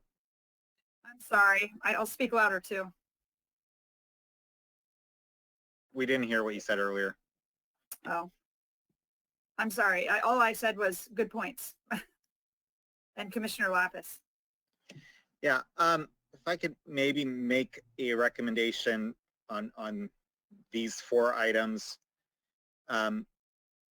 It sounds like on item number 1, there's some open legal questions, and we as a group can decide if, I mean, it sounds like we might need to do a little more research and have some more conversations before deciding if it's a recommendation. On number 2, which is the reporting, it sounds like that one needs some work. I would hate to put John Sitz on the spot because he's here to do another presentation. I would love to get his take since he's the numbers guy and really the expert on RDRS in terms of which of this data is available, which would have to be collected separately, etc. So I would love to get John's response if possible, but it seems like 2 needs some work. 3 and 4 seem relatively ready to go, and to Kalbakoff's comment earlier about the diversion credit, and I mean, I think the fear is that the diversion credit is what's driving us to send stuff that is not recyclable overseas, where it is then being dumped, and that's kind of a worst case scenario of unintended consequences of our policies. So I'm in agreement there. So my recommendation, sorry, is to move 3 and 4 forward and hopefully get to 1 and 2 before the January 1st report is done. Okay. There's a recommendation. We've got a few more comments, I think, before we address that real quick, because I think this is super important, especially if we're going to move any of these now into the draft report for first reading. So Commissioner Toyota. Yeah, this might actually be more for the Labeling and Education Committee, but I'd like to see, I think it's important, especially as Commissioner Ward said, it's somewhat sort of bad news, but I think that CalRecycle needs to make a public commitment that what they take in and what's happening with these materials and is going to be exactly what they say is, and they need to push that out in their education and make that commitment public and bring back some of those folks who are so distraught about having recycled and ended up trashing the oceans. That's all. Thanks. Okay. I think you called me. I wanted to make two comments. One is that I'm hoping that we don't set ourselves up to a standard that's too difficult to achieve. And what I mean by is I would encourage Commissioner Lapis to actually move all 4 of these recommendations forward and fine-tune them just as we are with the other proposals rather than piecemealing it. In particular, with recommendation 1, are we as a group which is focused in expertise on recycling and waste issues trying to develop an expertise beyond what we have in answering questions that may not actually be resolved until some case ends up at the Supreme Court, years in the future? Getting back to what we're recommending, it's a pretty straightforward recommendation, and I think it's solid on its own. It could certainly be phrased maybe a little bit stronger, but it's really something we're presenting to the legislature, and it's Ledge Council that really should be determining whether it needs to be amended or presented in a different way or tied to a different statute. I don't want us to drill down into that level of detail where we want to recommend, even the fact that we're trying to address the USMCA in this proposal. I think that's great, but it's even that may be beyond what our recommendation is. We're simply saying California shouldn't be violating international law by shipping material that we know isn't actually recycled and calling it recycling. That's the bottom line, and that's the heart of this proposal. I hope that it can be moved forward substantially similarly. Same thing with the recommendation too. It's fundamentally about people that place materials out and the jurisdictions and the folks that are in that supply line knowing where the material ends up. And so we can fine tune the wording, and I certainly encourage folks to work with Commissioner Lapis and Commissioner Valle to do that. But I would maybe have a counter proposal to Commissioner Lapis to move this forward in whole and refine it by the January report. And the other thing I wasn't planning to mention, but just to speak to Commissioner Dell's comments earlier, we don't really have a definition of recycling for jurisdictions to be deciding whether to list something as recyclable or not. That's the whole reason this commission exists. So I don't know that we could say that it's illegal or improper for anyone to be advertising something as recyclable. Certainly not just based on markets, because we know that there's at least 7 factors that go into whether something's really recyclable or not. But I think it's a good question for us to consider once we do have a legal definition for recycling. Thanks. Thank you. So it's another proposal. And Commissioner Valle? Last thing, I just want to announce that I have to meet a recycling deadline for a city, so after this item, I will have to depart. Thank you. Okay. And Commissioner Davis? I guess I'm trying to clarify whether we're talking, or if we're focused on the Basel Convention impacts. Recommendation number 2 in the title is fairly clear, although it doesn't say export destinations. But the body of the recommendation is much broader and not only doesn't focus on plastic exports or plastic, it leaves, kind of addresses all materials. And I'm not clear what our focus is, if we're narrowly focused on Basel Convention or trying to address a broader issue on number 2. On number 3, I like the export of mixed plastics should be considered disposal. And I think Mr. Potashner raised the issue that there are some mixed bales of allowable materials, PET, H2B, polypropylene, that could be mixed and exported under the Basel Convention. So that needs to get fixed. The title, to me, diversion credits had always kind of been a poke, because it really gets to whether something's disposed or not. And so I think it might be clear on the title that we're talking about these non-acceptable mixed plastic bales being disposal. So, but I guess my question is, how narrowly focused are we on the Basel Convention issues, and should we be trying to avoid entangling other topics in this recommendation, which I fully support in concepts? Commissioner Valle or Lapis, did you want to respond quickly to that? Yeah, I think since the state cannot engage in any policy for international trade, I think we can only make recommendations that are broadly applicable to all laws, all countries, all destinations, all materials. The closer we get to saying specifically Basel Convention, the murkier the legal ground gets.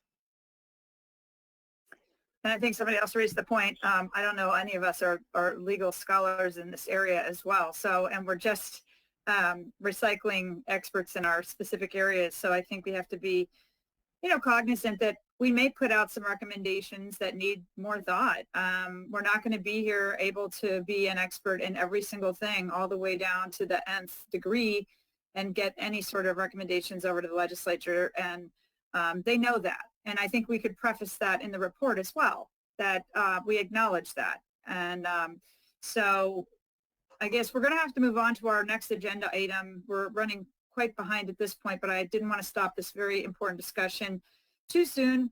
So I'm going to take a few more of the comments real quick of the commissioners so you've all had a chance to speak, and then we can decide what to do. So Commissioner Dell, you're next.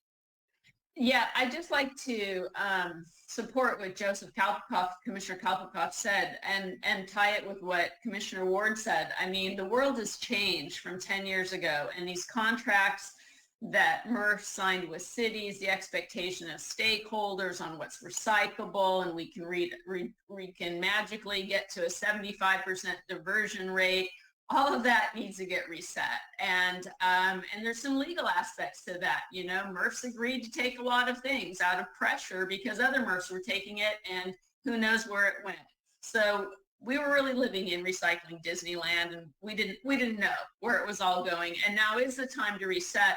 But I do think it's important that we reset to really understand what's recyclable today so that we can strategically then add more things to the list. But until we get real about what actually is, what there is a market for and not, then we won't know what's the strategic use of investment funds to add in carton processing or something. And so that's why it is really important to get back at it. But there's a lot to it, including existing contracts that cities have with MRFs based on 10-year-old contracts. Thank you.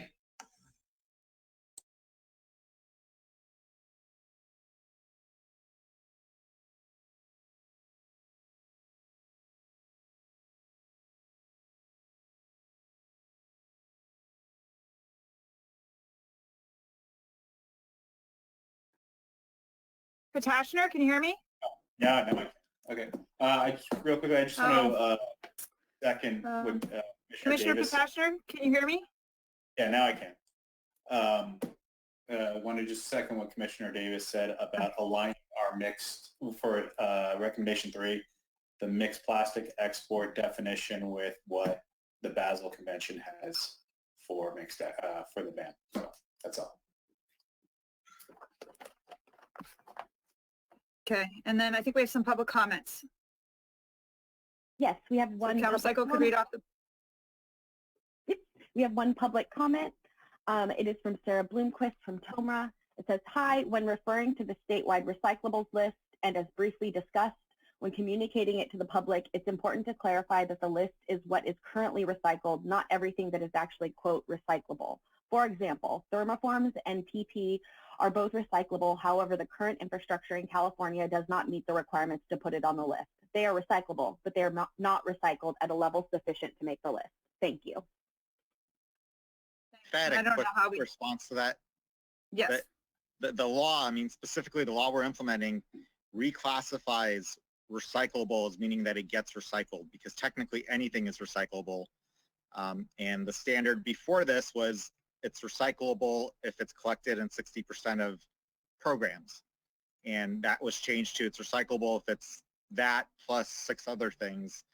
And so I think that's actually important that we not back away from saying these are the things that are recyclable. And the reason it's important is probably not the ones that were just mentioned, those comments, but folks like Expanded Polystyrene and others have been claiming that they're recyclable because technically you can recycle them, even though that has never happened in their 30-year history of trying to get it recycled. And that gets to my point about follow the money too. If there's no money for the infrastructure to ensure that things have closed loop systems, that also means it won't get recycled. Commissioner Valle, leave your hand up. Yeah, in the interest of moving this conversation along, this is the first time that the public has seen these recommendations and that we've publicly talked about it amongst ourselves. So I'd like Commissioner Sky's suggestion that we move forward with these, but simultaneously Commissioner Lapis and I will continue to work on the points that people have raised so that we can bring it to closure by the January meeting recommendation time. I'd like to make that recommendation going forward.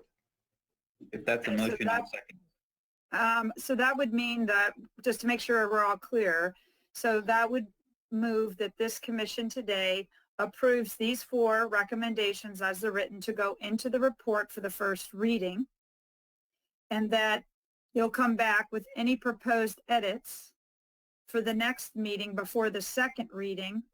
And if it does get amended again, then it has to have a second reading on those amendments. So it would still basically, okay. Yes, and taking into account all of the comments that have been raised, which Commissioner Lapis and I will go through thoroughly. And any public comments that we get now that the public has seen it for the first time as well. Okay, so is everybody okay with that? We've got a first and a second on a motion to actually move all 4 of these recommendations into the report as first reading. They'll be heard at the next commission meeting and with even further amendments, which means they probably won't have final adoption until the earliest would be December 2nd for the report. Thumbs up? Is everybody okay with that? Heidi, I just think it's important what Commissioner Valle said, taking into consideration the comments that were made for potential modifications, all those things. I mean, I think the way you just said it is not that way. You said if, possibly, they will take into consideration those comments that were made, right? So I want to make sure that that's very clear.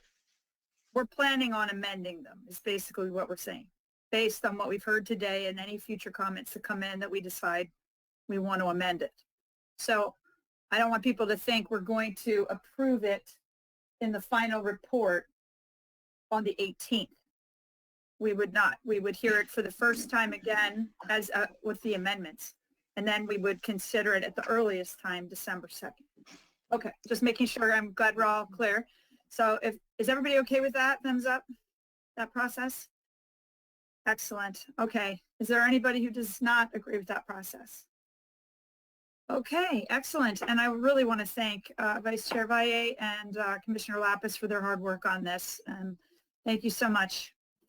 And so we'll put this on the next agenda for a longer period of time because we will have to look at the amendments and spend more time making sure we're confident that this is what we want in the report. Okay, so we were going to take a break, but I'd actually think that we'd like to, if everybody's okay with it, we'll just get into the conversion technology presentation and take a break after that since we've been keeping the CalRecycle staff waiting, if that's okay with all of you.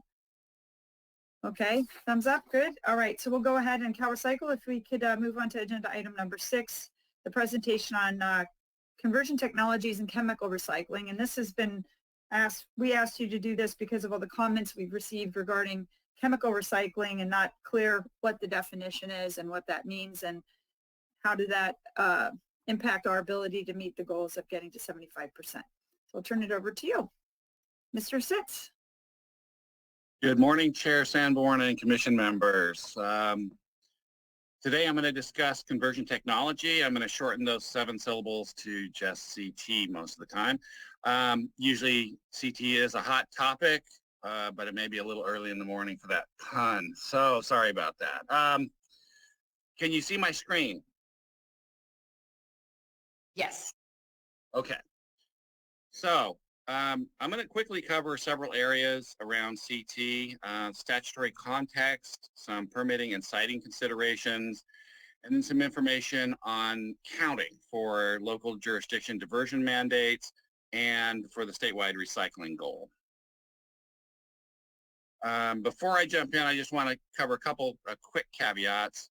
I'm just going to cover current requirements, CalRecycle's role. I'm going to be neutral. I'm not calling this for CT or against CT. And I'm going to cover high-level concepts and general principles. So I'm not going to get into every process or every specific site that's been proposed. So the context here starts with the statutes in the Public Resources Code and then the California Code of Regulations. And I'm going to review a series of definitions and requirements. I'm not going to read each of the slides. They're excerpts of the statutes and regulations. And they're in the presentation and they have the numbers with them. So you can look them up for the full text if you want more information on any of them. So to start with, the first definition is just solid waste, which includes just about everything cast off by our society. It's a very, very broad definition. A little spoiler alert, I'm going to distinguish later between solid waste, this everything stuff, and materials that have been separated out of the waste stream. So the definition of disposal starts out very broad as well. Some CT facilities that convert solid waste have air emissions, so those facilities would fall under the first bullet on the disposal to the atmosphere. So that's a very broad definition. The definition also specifically includes transformation facilities. So some CT processes are included in the definition of transformation. So if these CT facilities convert solid waste, they'd also fall under the second bullet for disposal. Now, transformation, this definition clarifies that some CT processes are transformation, including pyrolysis, distillation, biological conversion. Pyrolysis is one of the most discussed conversion technologies. If it's used to convert solid waste, then it is transformation and thus disposal. Now, this definition specifically excludes gasification, EMSW conversion, and biomass conversion, and I'm going to talk about those in the next 3 slides. So gasification. Gasification, as I said, is not transformation. And this second bullet has caused much consternation over the years. Some people say it is technically wrong. Some say it's impossible, and others argue that it would be a better definition for pyrolysis. Regardless, this definition has been in place since 2009, and it's still in effect. So this appears to leave gasification in kind of a practical limbo, or well, probably more like an impractical limbo. EMSW, again, is not transformation. EMSW's facilities also convert materials, but they're clearly defined as a disposal activity, and they have their own sets of requirements. So they're not that relevant to today's discussion of CT. Biomass conversion is also not transformation. This definition, as you can see, allows for the use of non-combustion thermal technologies of specified organic materials.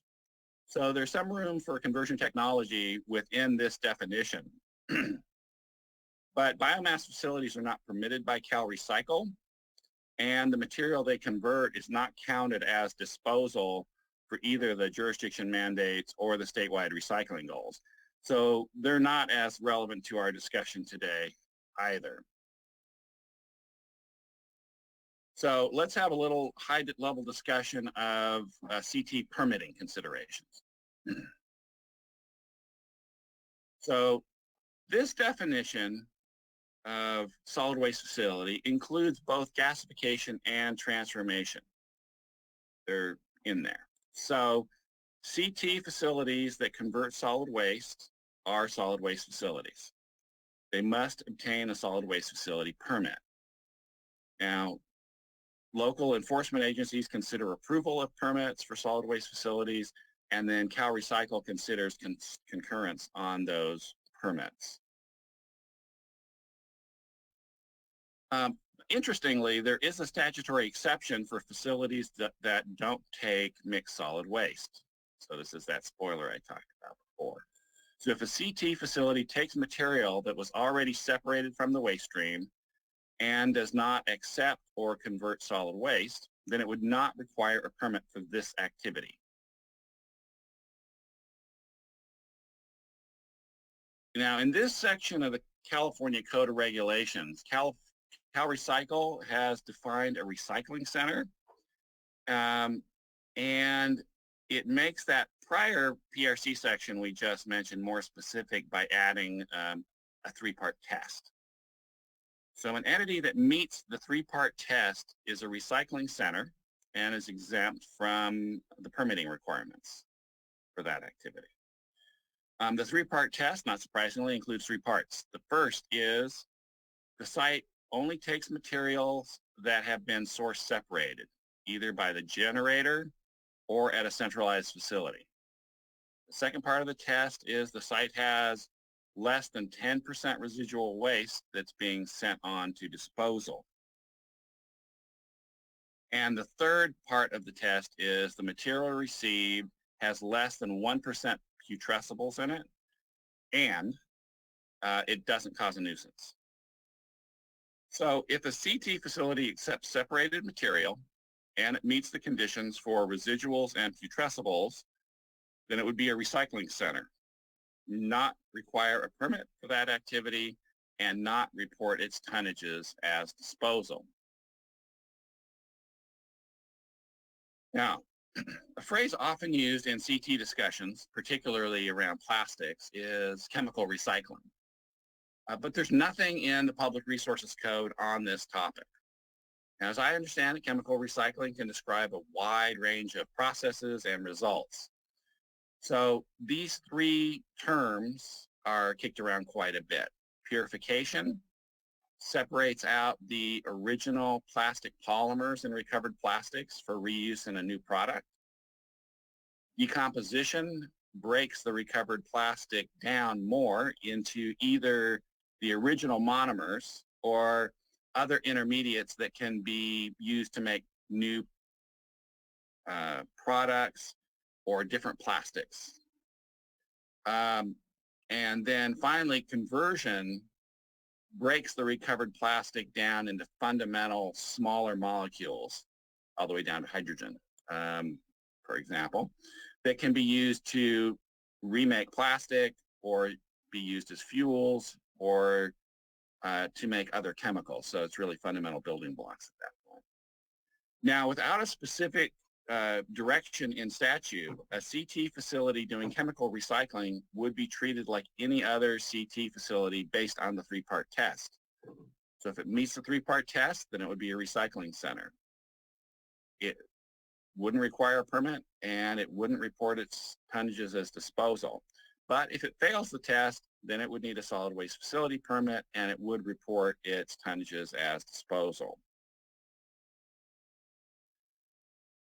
Next, let's talk a little bit about siting of these facilities. This section establishes the siting process for solid waste facilities. So if a CT facility meets the three-part test, it wouldn't need a permit, so it would not need to meet these criteria for siting. However, local land use requirements would still apply, as would the best practices for public participation and community involvement. If a CT facility does require a solid waste facility permit and they fall under transformation, such as pyrolysis, then the facility would need to be identified in the countywide siting element that deals with the siting of disposal facilities. If a CT facility requires a solid waste facility permit, but is not transformation, such as gasification, then it would need to be identified in a jurisdiction's non-disposal facility element. So adding a CT facility with a solid waste facility permit will require a local government to amend one of their planning documents. Excuse me. But there's a big difference in difficulty between the two. For a countywide siting element, inclusion of a new facility requires majority approval. That means the county and a majority of the cities that have a majority of the population must approve it. In counties with lots of cities, that can be very difficult. Countywide siting elements are also subject to the California Environmental Quality Act. So for a non-disposal facility element, only one jurisdiction using the facility must approve of the inclusion of the facility into an NDFE.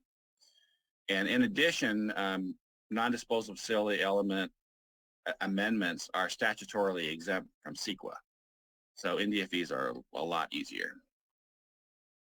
All right, finally, let's discuss a little bit about how CT counts for jurisdiction diversion mandates and for the statewide recycling goal. So progress toward the 50% diversion mandate is measured by looking at each jurisdiction's per capita disposal every year and comparing it to a base period. So for jurisdictions, diversion is not measured directly. There's no such thing as diversion credits. Rather, jurisdictions are assessed on any reductions or increases in disposal. And this disposal only includes disposal at permitted solid waste disposal facilities. So that's the only thing that counts against a jurisdiction. CalRecycle's Recycling and Disposal Reporting System, or RDRS, requires many types of facilities to report each quarter. If a CT facility has a solid waste facility permit, it would be required to report. A permitted CT facility that converts mixed solid waste would be required to report, and the solid waste converted there would count as jurisdiction disposal. If a CT facility meets a three-part test and thus does not require a solid waste facility permit, it would not be required to report as a disposal facility, and the material converted would not count as jurisdiction disposal. It would report under the same requirements as recyclers or composters. So it would report on the types and amounts of materials, but it wouldn't be by jurisdiction of origin, and it wouldn't be counted as disposal. Now, while there are some differences between jurisdiction measurement and statewide measurement, they're pretty similar in this area. Statewide progress is also measured by examining annual disposal amounts and comparing them to a base period. It's a different base period, but it is still a base period. Recycling is not measured directly for the state-wide goal either, but rather progress is assessed by examining any reductions or increases in disposal. So if a CT facility has a permit and converts solid waste, it would be considered a disposal facility, and the solid waste converted would count towards statewide disposal. If a CT facility meets the three-part test, it would not be considered a disposal facility, and the material converted would not count towards statewide disposal. Now, we covered a little bit of the CT statutory context, some permitting and siting considerations, and some counting issues. I know that was a lot of information in the statutory section, so thank you for your patience. That concludes my presentation, but I would be happy to take your questions. Thank you. Thank you so much, John. Really appreciate it, and it's good to work with you again. John and I have worked together for probably 30 years, I think, way back in CalRecycle days, or California Integrated Waste Management Board days. So I'll see some comments coming in from the commissioners, starting with Commissioner Davis. John, just to be clear, so we can focus a little bit on transformation includes pyrolysis and distillation, correct? So if the processes, these chemical recycling processes, whatever, are involve pyrolysis or distillation, would that necessarily slot those as transformation? The pyrolysis and distillation are included in the definition of transformation, and transformation is considered disposal. But the three-part test discussion still applies. So if you convert solid waste, mixed solid waste, with pyrolysis or distillation, then yes, that's transformation, that is disposal. If you had a clean supply, whether it's virgin material or recovered material of like a single plastic, and it went through pyrolysis, that would likely meet the three-part test, and it would be considered a recycling center, not transformation or disposal. So on the three-part test, separated, the language is separated for reuse, and the reuse part always throws me, but the separation, if something is separated into plastics, 3 through 7 plastic, or a mix of plastic as opposed to individual grades of plastic, is it separated if it's combined grades?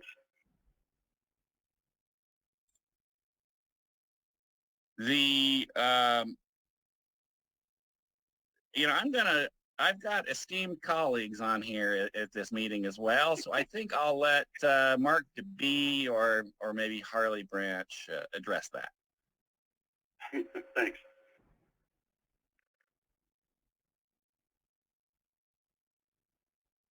This is Mark DeBee. Can you hear me? Yes, we can. Thank you.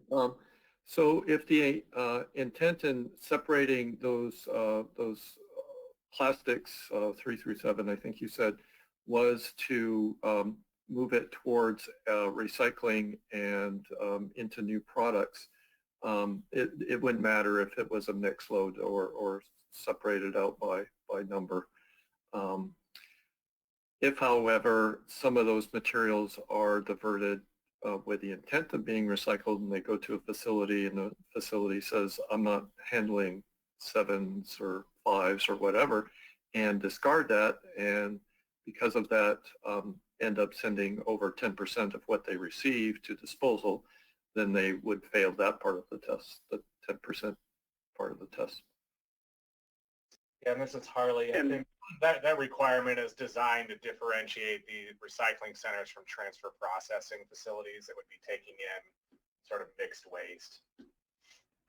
So just to add that on top of what Mark said. Okay, and if I could ask one more kind of existential question, is energy a recycled product? Breaking down PET into the PET polymers would be one thing, but as I read about some of these processes, there's often a caveat that, or we can use it as fuel, which to me implies they're not really breaking it down into the individual polymer components, but taking whatever's left over and introducing it into an energy recovery process.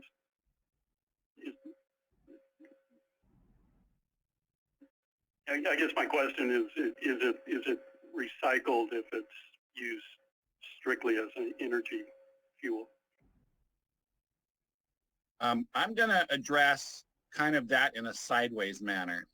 And that is, for when you look at how we measure disposal and jurisdiction progress and statewide progress, we look at what is still being disposed.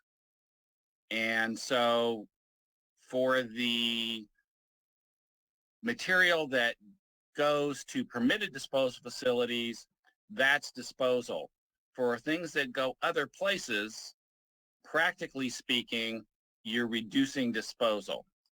So if material goes to a recycling center, and I'm just talking the practical aspects here, that is defined, that is a recycling center. It's not permitted as a disposal facility. They would not be reporting that material as disposal, and so it wouldn't count against anybody as disposal.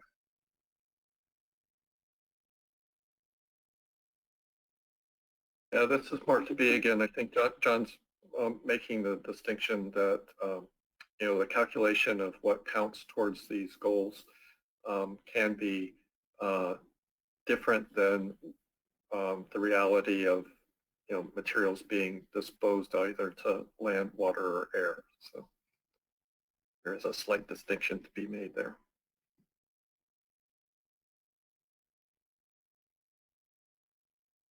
Everybody get that? Seeing confused faces. I just want to make sure everybody understands it. All right, I think Commissioner, are you done, Commissioner Davis? Your questions? Yeah. Yeah. We'll move on to other people, and then we can go back if there's other comments. How about Commissioner Lapis? Are you next? Thank you for that presentation, John. This is very complicated, and having gone back and forth in the statutes book and having it all dog-eared and marked up and cross-referenced, you did one of the better jobs I've seen of connecting those dots and laying it out. That's not to say that it's easy to understand even despite that, but thank you for that presentation. I think that's incredibly helpful, and I'm going to save it and use it in the future. I think for purposes of the commission, I think in the comments we've gotten about chemical recycling, I think John's point about chemical recycling not being a specific thing is very important. Chemical recycling is a broad term that includes things that are recycling and things that are not recycling. And we as a commissioner are supposed to recommend achieving the goals, you know, the various goals that are outlined. All those goals are about increasing recycling. So there's some forms of chemical recycling that we could recommend increasing, and there's some forms of chemical recycling that we can't because that's not within the scope of our recommendations. And again, I really don't think chemical recycling is a helpful term whatsoever, because we don't necessarily ask, and a couple of you have heard me go off on this rant, so maybe I'll just keep it short, but you know, we don't ask a PET reclaimer what technology they're using to recycle their PET, right? And so you look at something like a polypropylene acid-based recycling process, which, you know, some people refer to as chemical recycling. That's polypropylene reclaiming. As long as they're recycling the polypropylene and it's not becoming fuel or garbage, then it's polypropylene reclaiming and it's not disposal, and that's fine. Same thing with organic materials that go to a conversion facility. That's biomass. You know, it is something that we count as non-disposal, and that's fine. On the flip side, there are plenty of forms of chemical recycling that are disposal, and it's not our job to recommend changing those definitions. It's our job to recommend complying with the goals that are in the statute. And I mean, the best analogy I can come up with is, you know, issuing somebody asking us to issue a recommendation that dessert is good for you because fruit is dessert. It's true, fruit is dessert, but so is chocolate cake, right? I mean, it's not a helpful comment to say that dessert is good for you. And I could go on, and I've spent years arguing about some of the stuff with a lot of the folks who submitted comments, so I'm hoping to avoid getting into that same prolonged fight in the context of this commission. Basically, you're recommending that we focus on complying with the existing law the way it is and not trying to change it. Yeah, and if that means that the Market Development Commission or Committee recommends incentives for some forms of chemical recycling that we consider recycling in California, that's fine. I mean, if we were to say, for example, we want to create an incentive where everybody who recycles a ton of polypropylene should get, $500 from the state. Okay, then we apply that to recycling, no matter what type of recycling it is. We don't apply that to disposal, no matter what type of disposal it is. And I think that's how we should be looking at these issues. Rana? Thank you for the report. Just a quick question. I wanted to know if any other state has adopted a chemical recycling definition? I am not aware of any other state that has, but I haven't extensively researched that either. I did look through quite a few different reports, and I didn't see anything about official, but I could be wrong about that. I would ask the industry that have been, and the commenters who've been submitting comments, if they're aware of any country or any other state that has defined this, or how they would propose it be defined. Because I guess that's what I'm trying to get at, is what is it exactly that we're talking about? Because I don't think everybody's clear on what it is we're talking about, and that's where we have to start the conversation. Okay, so Commissioner Potashner, I think you're next. Yeah, two things. One on that, just question, from what I've seen, and again, I think the commenters should weigh in here, I've seen some states move this process towards a manufacturing process versus a solid waste process, and that's how they kind of deal with it. And apologies if this was already answered during the presentation. I lost connection for a second. On the three-part test, for what counts as the point of generation, blue bin material, I'll just give you an example. I just want to make sure I'm clear on this. A recycling program, curbside recycling program, has a blue bin with mixed material. That material then gets sorted at a MRF and baled, and then a plastic, whatever, let's just call it, a single resin plastic bale then goes to a advanced recycling or chemical recycling plant. Is the MRF the point of generation, or is the curbside customer the point of generation? I think for the purposes of the three-part test, the material just needs to be separated prior to arrival at that facility. So it could have been separated by the original generator or subsequently at a facility like a MRF. So you don't have to identify, or it doesn't have to be sorted by the generator. It can just, as long as by the time it arrives at that facility, it is separated material and not solid waste. Understood. Thank you for your clarification. Commissioner Ward? Just a quick comment on pyrolysis. My understanding, in order for a pyrolysis facility to be considered a recycling facility, they would have to have nearly 100% markets for their finished carbon. And good luck with that.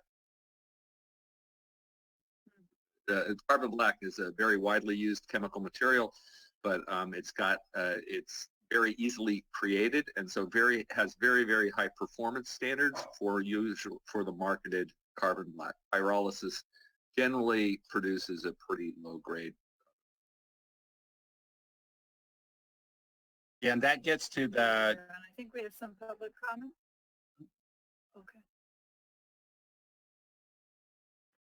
We do have 3 public comments. 2 Go ahead, John. I was just going to say that, yes, that gets to the residuals part of the three-part test. And if you're not below the 10% residual, then you fail the three-part test. So, yeah.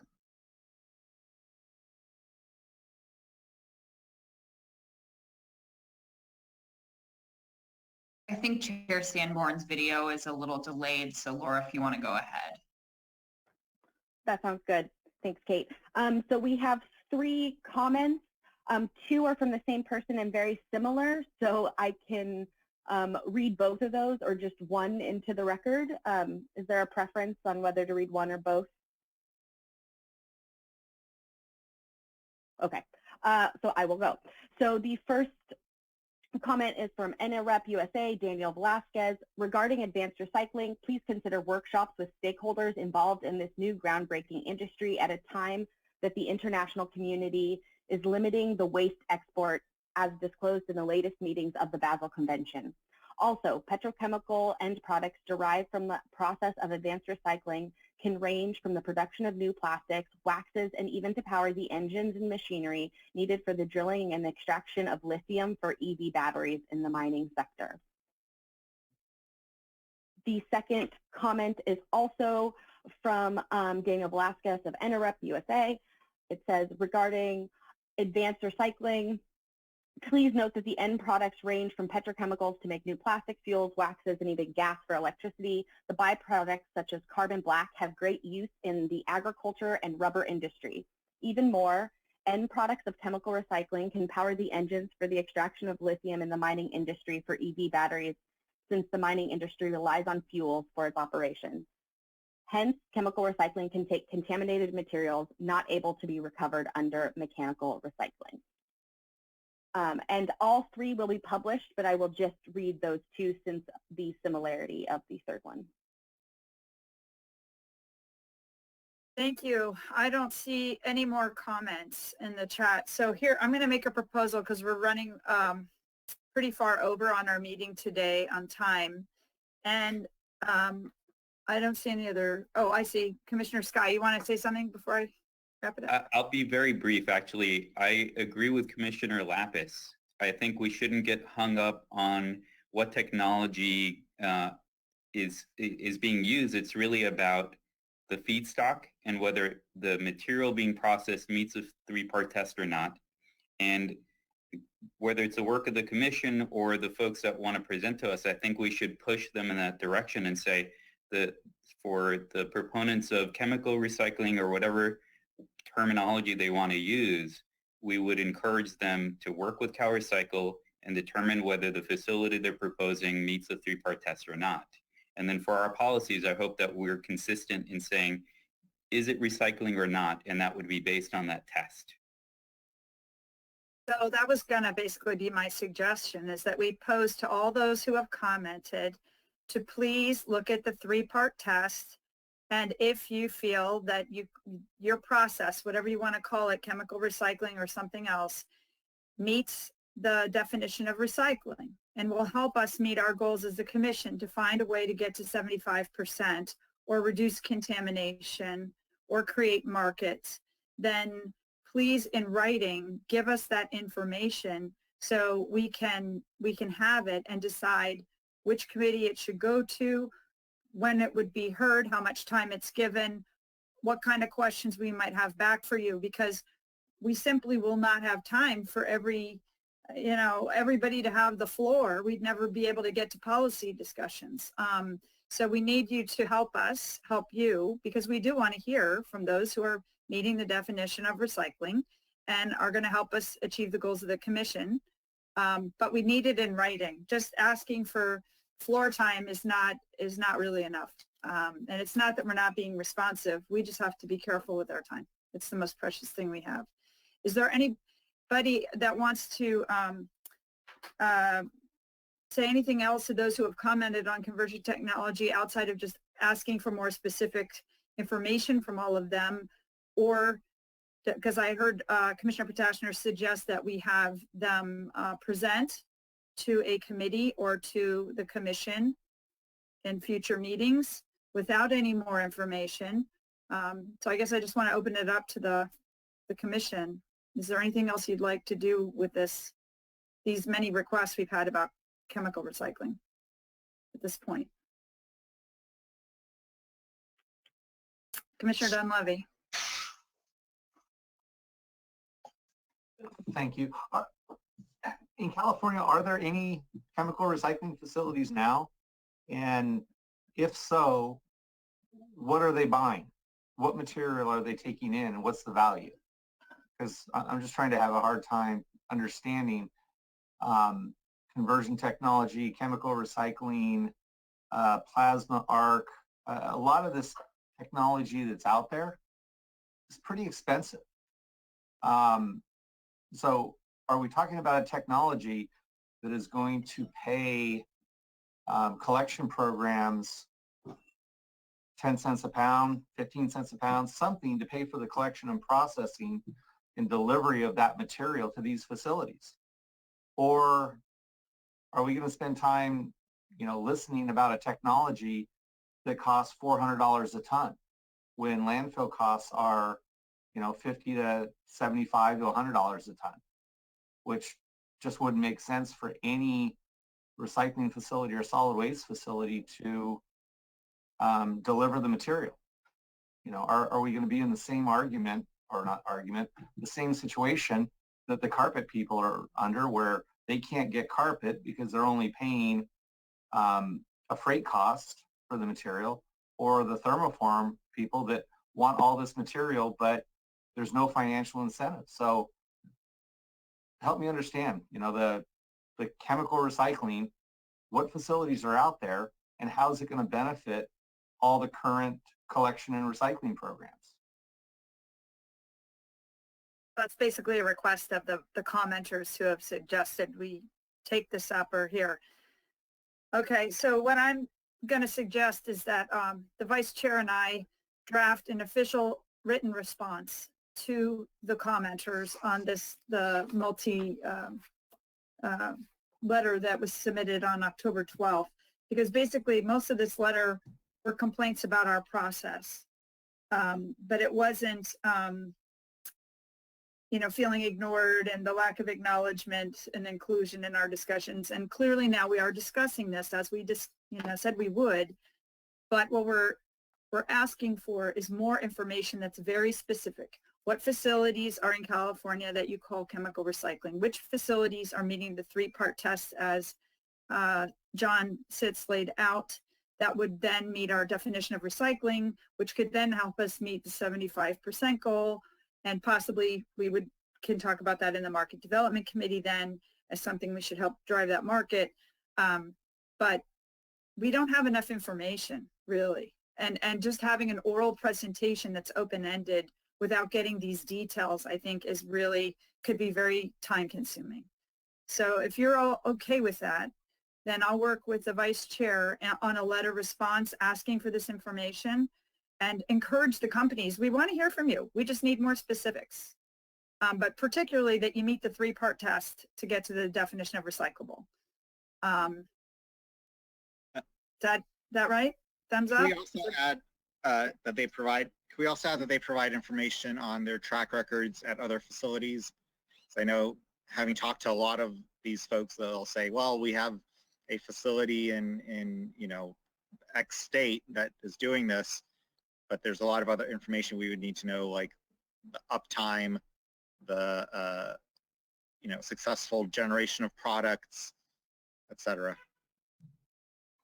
Well, I think another good question, we can certainly add that, I've written that down, is who's going to pay for this? Because these can be very expensive, and what's the proposal on funding them if they're actually defined as recycling?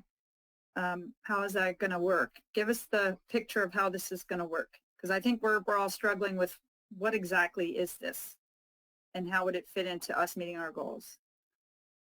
Okay, so unless I hear any other comments, looks like Commissioner Sky, you want to say something else? There's also public comments, but just in terms of your last comment, the question about how we fund the facilities is the issue for us to help solve. That's kind of the charge that we were given, assuming that these are facilities that actually are recycling facilities. It's the exact same issue with anaerobic digestion and composting and everything else. Who's going to pay for it? How do we fund it? How do we make sure that the incentives are there so we don't continue just sending more and more material to landfills, which is what we've been doing for nearly a decade straight now? If they're charging for the material or not paying enough, it's not going to work anyway on a market-based system. So are there more public comments?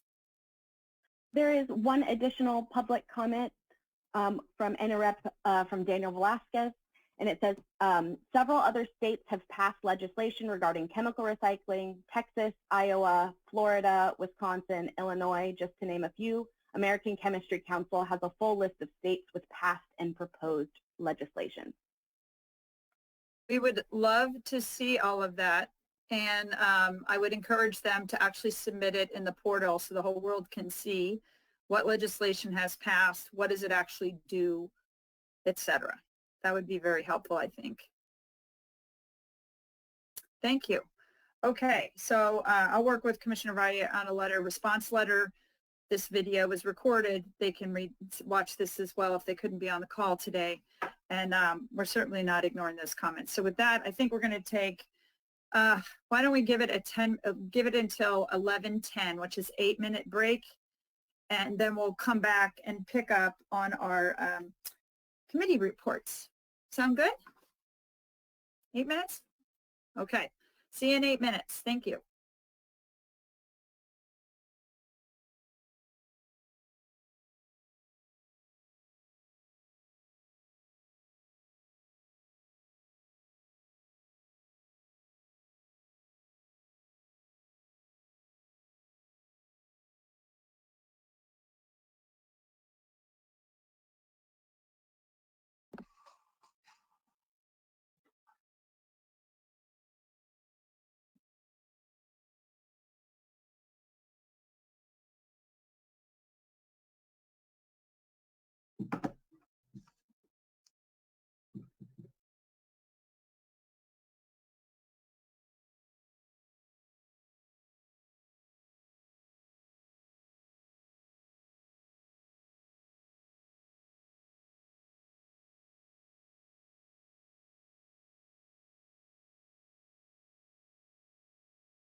Okay, everybody ready to come back?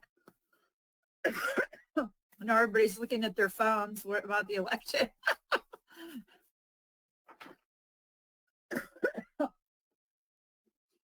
Tough day to try and have a focused meeting. Okay, so we'll move on to our committee reports. Looks like we've got a few more people out for a second. And last time on our committee reports, we had a long presentation and great recommendations starting to get into the report from market development, which is where we started. So we'll end with that today. And I'd propose that we start maybe with the Organics Committee. I don't see Mr. Potashner back yet, though.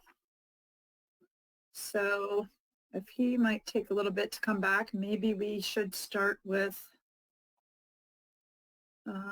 recycling, but I don't see Mr. Dunleavy back yet. And again, this is the danger of taking a break during elections. Everybody's glued to their televisions. There he is. Okay. So Commissioner Potashner, would you be okay to start with the report out on the Organics Committee work today? Sure. We had not had a meeting since our last commission-wide meeting. We have one on Monday, so I will have more to eat for at that point. Okay, so there's nothing new to report from? Nope. Trying to get us back on schedule. Okay, and so the recommendations we have from this committee so far that are already into the report draft are on the. We had two of them from the last time. Yeah, you have one on the precautionary principle and PFAS for compostable packaging, and you have one on food waste prevention in the document now. I anticipate after our Monday meeting, you'll have one on infrastructure and on end markets as well. Okay, and I guess I'll ask. Have you got something? Yeah, briefly. I think that the food policy one needs to include a recommendation that there be an assessment of the existing and potential future need for food rescue, as that infrastructure assessment was not included in the assessment that's been provided by CalRecycle. That would be an additional item. Happy to craft that. You're suggesting that committee take that up and add that to the recommendation? Yes. Yeah, and we'll add that language. Okay. Ted, would it be possible for you to make that a suggestion on the actual document? So write in the language you would like to see. I would be happy to do that, but we are having an organics committee meeting, so it seems most appropriate that I should forward it there and then bring it back. The reason I say that is we already passed that from the Organics Committee as sort of a final recommendation. So at this point, I think any changes should just be directly on the final document so we don't keep going back to the committee level for each of these. Totally changes. okay with that. You okay with that, Eric, and other members of the organics? Okay, we'll do it in the document so everybody reads the document. That's great. As long as the committee members that it came from, agree with that process, that's great. If it were controversial, I would say it probably should go back to the committee, but it doesn't seem to be. That's an important caveat, and we did. Ted, I believe you did raise that in the past, and I think we all agreed, and then it never made it into the recommendation. So that's a good caveat. Thank you, Heidi. Okay, wonderful.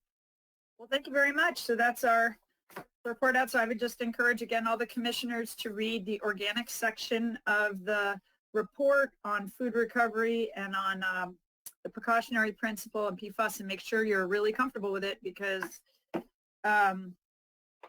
it's already in there, and we actually had planned on today under this agenda item approving those two as a second reading, because they were approved as first reading, and now I'm hearing that Ted has some possible amendments.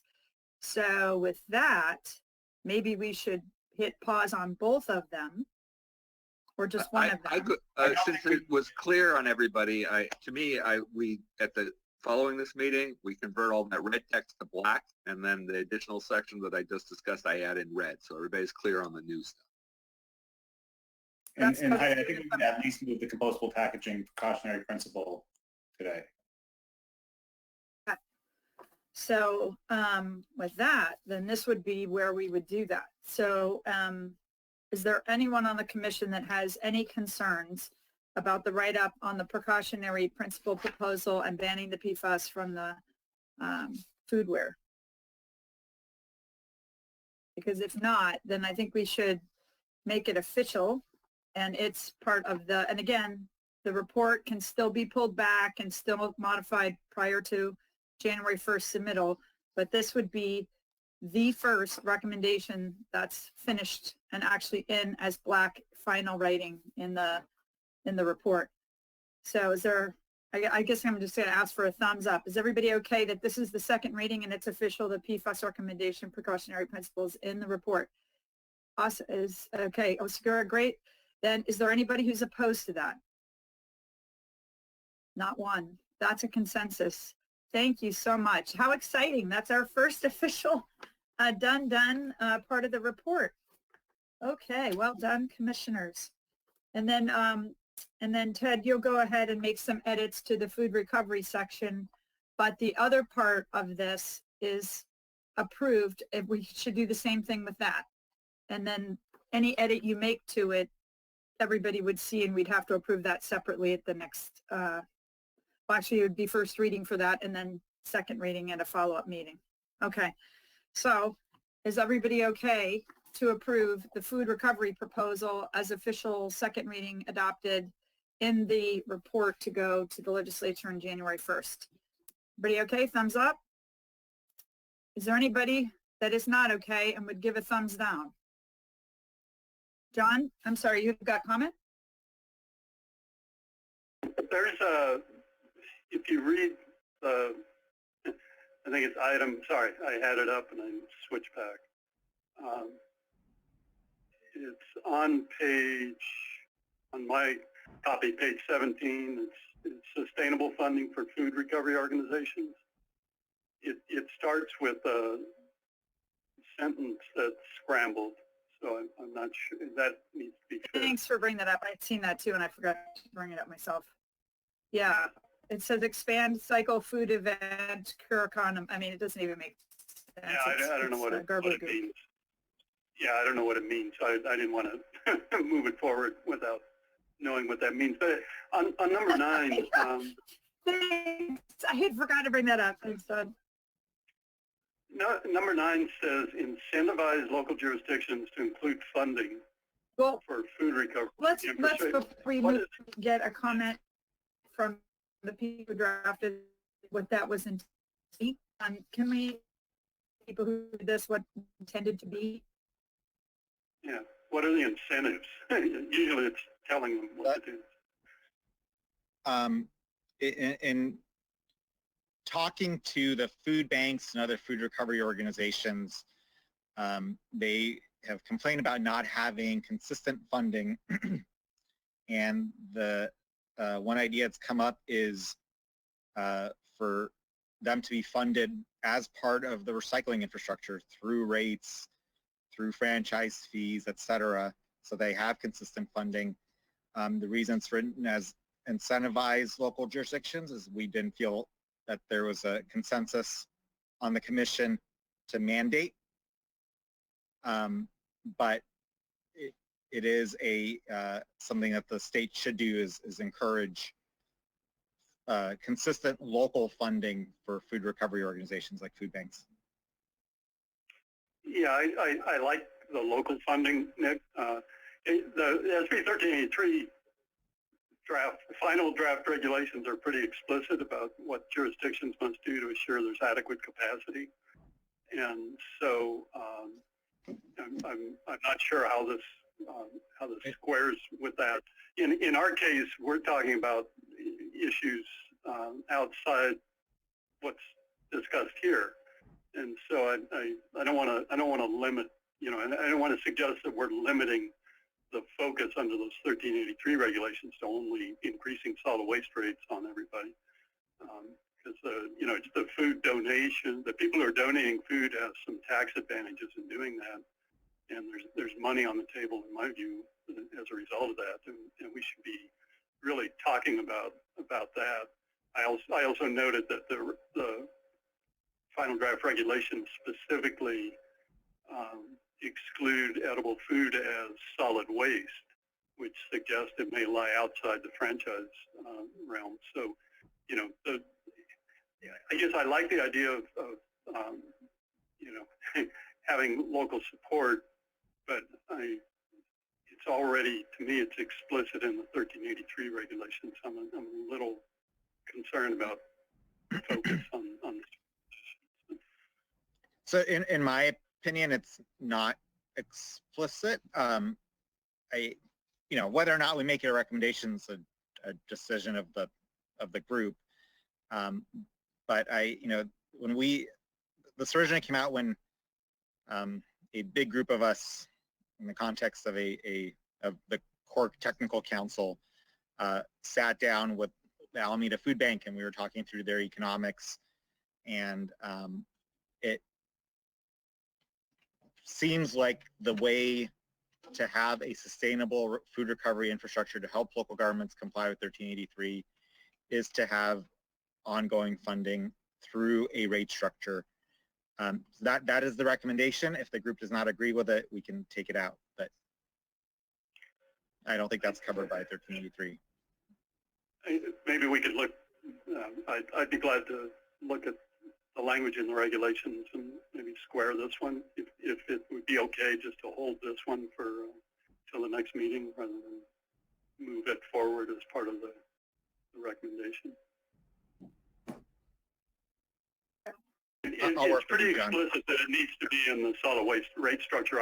We work closely. We have a contract. We're funding a comprehensive food recovery organization that has 75 participating members, and so you know what Alameda County might be doing doesn't necessarily work in other places.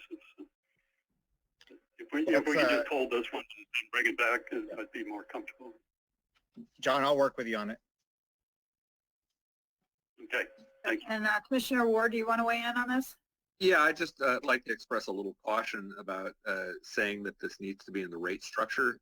I think there's a variety of different ways to fund this, but very specifically, food rescue is not collecting waste. And it's kind of the nature of waste prevention and source reduction programs. Your primary mission is to recover something that is usable to you. The waste reduction, waste diversion goals are entirely secondary to actually rescuing food and delivering it to people. So it's not necessarily appropriate to be funded through the solid waste infrastructure, and that really should remain a local decision. Although I do agree that they do need a reliable. Yes, and I would agree with that. And having worked at the Hyatt Regency for getting myself through college and running banquets, I can tell you the structure of how they get people to buy a whole lot of food that they really don't need is pretty, you know, it's incentivizing over purchasing of food at banquets and causes a lot of leftover food. And I guess that's a whole nother thing, is how do we get to source reduction of some of this food so it's not, we don't have so much left over too. But I think if we've got language that doesn't even make sense, it tells me that maybe we need more time to read this and be more thorough with this one. And I see a hand up. Is that Commissioner Sky? Yeah, I'd put an asterisk earlier. I think you had missed me. That typo was something that I corrected when I sent this language to CalRecycle staff back in September. So I'm not sure how it got reintroduced, but it's supposed to say expand food recovery infrastructure. And it was something where when we were saving it from the Google Docs to a Word version so that we were back then trying to create a version that could be posted on CalRecycle's website. And now that it's back to Google Docs, I think it got reintroduced that way. But that's what it's supposed to say.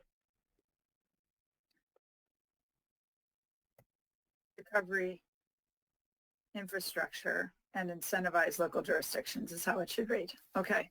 So we can correct that in the Google Doc and in the report, obviously. And it sounds like maybe, do you want to hold this one or do you want to vote on it now? And Commissioner Potashner? I'm okay if we put the rest, but sorry. Yeah. The one thing I want to point out, and my apologies for not bringing this up earlier, is it's a little loose when we're talking about contracts and rates. We have residential rates, we have commercial rates. They could live on two different sort of structures, and there is a question, should residential garbage rates and recycling rates be also funding what is largely going to be a commercial food waste infrastructure issue? So as long as we keep the language pretty loose that allows for those types of, just to deal with that nuance, I think I'm more comfortable with this. So I would support maybe taking one more pass at the language before we put it out. Well, then Maybe we why can don't move we? forward everything but 9 and then work on 9. I think Is that 8, 9. I think 8, because I think 8. Yeah. Okay. Okay, so we're moving everything except sections 8 and 9 on the food recovery policy proposal. So we will take 8 and 9 will remain red in the draft report, and the rest would turn to black after this vote. Is everybody okay with that? Thumbs up?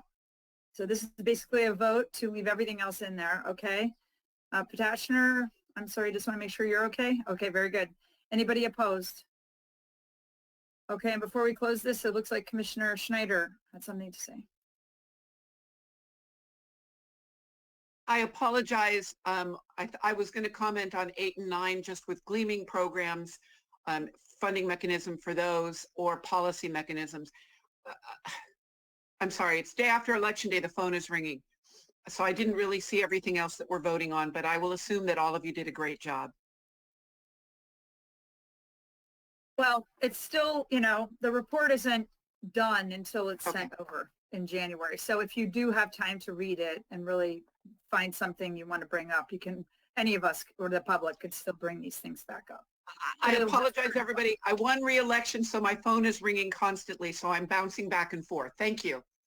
Congratulations. There's an answer to an election. That's good. Okay. It means that I will still be liaisoning with the League of California Cities. I will still have that hat on. Great. Great news. Thank you.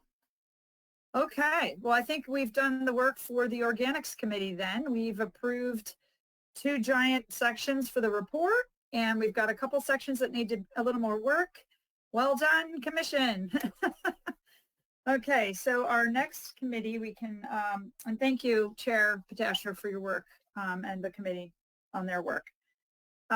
Is it okay to turn this over to Chair Don Levy at this point to give an update on the Recycling Committee? Sure, thank you. Alrighty, we've had a couple of meetings since our last chance to talk, but before we go through the slides and talk about some bottle bill issues, we do have a few policy recommendations regarding plastics that Commissioner Dell has done quite a bit of work on, and we've talked about them at our committee 3 or 4 times. So I'd like to turn it over to Commissioner Dell to go over the policy recommendations that we're now bringing to the commission level. So Commissioner Dell. Great, thanks. And actually, it's not just for plastics. This is actually also addresses cans as well. So this is a PowerPoint which presents a draft policy recommendation to the commission to discuss, and then if it's approved or elements of it are approved, then we would take it back to the committee and type it up into text and then bring it back to be considered for the full report. And in fact, I do have a whole draft of the text sort of ready to go, depending on what the commission says today. This is called Design for Recyclability. Here's the great news. This is actually so simple. This policy recommendation is such low-hanging fruit compared to all of the complicated things that we've talked about today. This is actually a policy recommendation that could go into place quickly and would have immediate positive impacts on recycling, more items and causing less contamination and less to waste to landfill. And it have essentially no cost to taxpayers, and it's something that companies are already doing. So that's my pre-sell. Next slide, please. And what this is really to say, have a design for recyclability that says non-essential, harmful components that wreck the recyclability of items simply are not allowed on products in California. And the three specific things that I'm going to talk about are all marketing design things. So instead of having design for recyclability, what's happened is we've had design for marketability and shelf appeal, but it's wrecked recyclability in each case.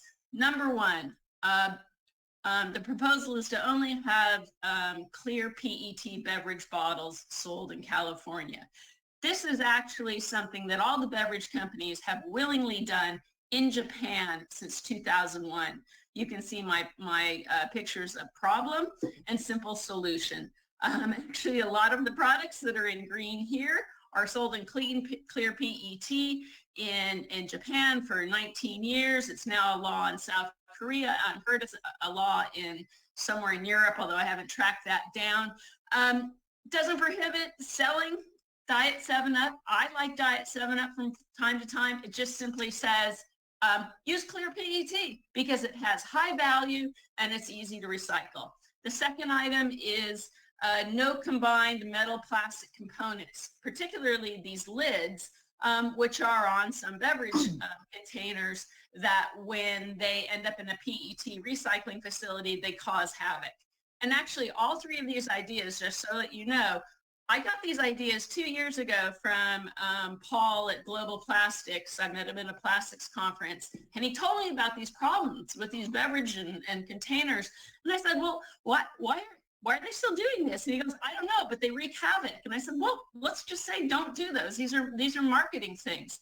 And then the third one is this increasing use of these shrink sleeve labels that in PET actually wreck the PET recycling, and then on other items on HDPE cause havoc in sorters. And so you've got an HDPE bottle that would be recyclable if it had a standard label on it, but if you put the shrink sleeve on it, then the sorters can't see it and it's taken to waste. That's the overall three proposals today. Next slide, please.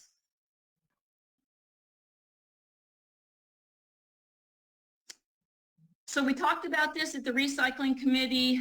We introduced it September 11th, talked about it again on the 25th, on the 9th of October, and then now at the October 23rd meeting, we agreed to move it to the commission for full discussion. And along the way, we heard public comments, and we addressed those public comments along the way, and so now it's at the full commission. Next slide, please. So there's benefits to all Californians in doing this. This is just actually so simple. There's no taxpayer funds that would be required. We don't have to create a new program at CalRecycle or budget new people. It's simply saying those three elements that make these products not recyclable are not allowed. Similar to what we've done on other things in the state, like no pull tax or no other things, right? It's not a ban on the product. It doesn't stop selling the items in plastic or cans, sometimes have these shrink sleeve labels. Products can still be sold, consumers can still enjoy them, but they just will be made so that they can be easily recycled in the state. And so the other benefits are that it reduces plastic waste or aluminum waste to landfill, reduces harms to reprocessing equipment, improves the economics for MRFs. MRFs need to sell PET bales or HDPE bales at good price, but if you're having green PET in them or shrink sleeves or these bad elements, it lowers the value. So it hurts the economics of both MRFs and plastic and aluminum recyclers. It reduces consumer confusion. This idea, there's some of these labels that actually tell consumers to cut off the shrink sleeve before recycling it. I've actually tried to do it. It's very difficult. I I don't believe that it's actually allowed by the FTC, in my opinion, but I am not a lawyer or an FTC lawyer, to put that label on there and still call this bottle recyclable. And it's certainly not something a reasonable customer should have to do. Imagine having kids and a knife and, oh, what am I going to do with this bottle? I have to cut off this label before I put it in the recycle bin. No, there are standard kinds of labels that can be used. Next slide, please. And just to show you, actually the technical experts all agree that all of these three problems are real problems. NAPCOR, which is the industry association for the PET industry, they say shrink sleeves lower bale price and quality. They say plastic metal components are a problem, and they say non-clear PET lowers values. Association for Plastic Recycler identifies shrink sleeves as a top 5 problem. Plastic metal components increase cost, reduce quality, and they acknowledge that no color clear PET is preferred for widest use. The Walmart design guide for recycling actually says that these full shrink sleeve full shrink sleeves more than 85% are not allowed, even though they're still on products. They're not allowed the Snapple, or sorry, the metal and plastic cutoff lids. And also this Asterix material flow study, which it was sponsored by Recycling Partnership, and they really looked at all the issues that are in PET contamination, issues that are in MRFs and so on. And they identified shrink sleeves as a top concern. And they actually have a quote from a PET recycler that says, no one wants to buy anything but clear PET. So we looked at all the research from all the technical experts in the industry field, and they all cite these as problems as well. Next slide, please.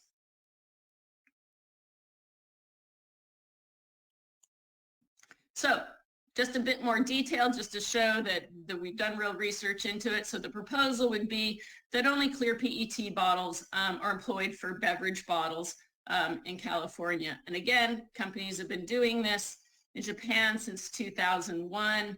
And next slide, please. And in fact, Coca-Cola is bragging about it, about how they're doing it in other places of the world. And they say the change from Sprite's iconic green color will make PET bottles far easier to recycle. So they're moving to this in other parts of the world, and they're proud of it. So one would imagine that they shouldn't have a problem with doing it in California as well.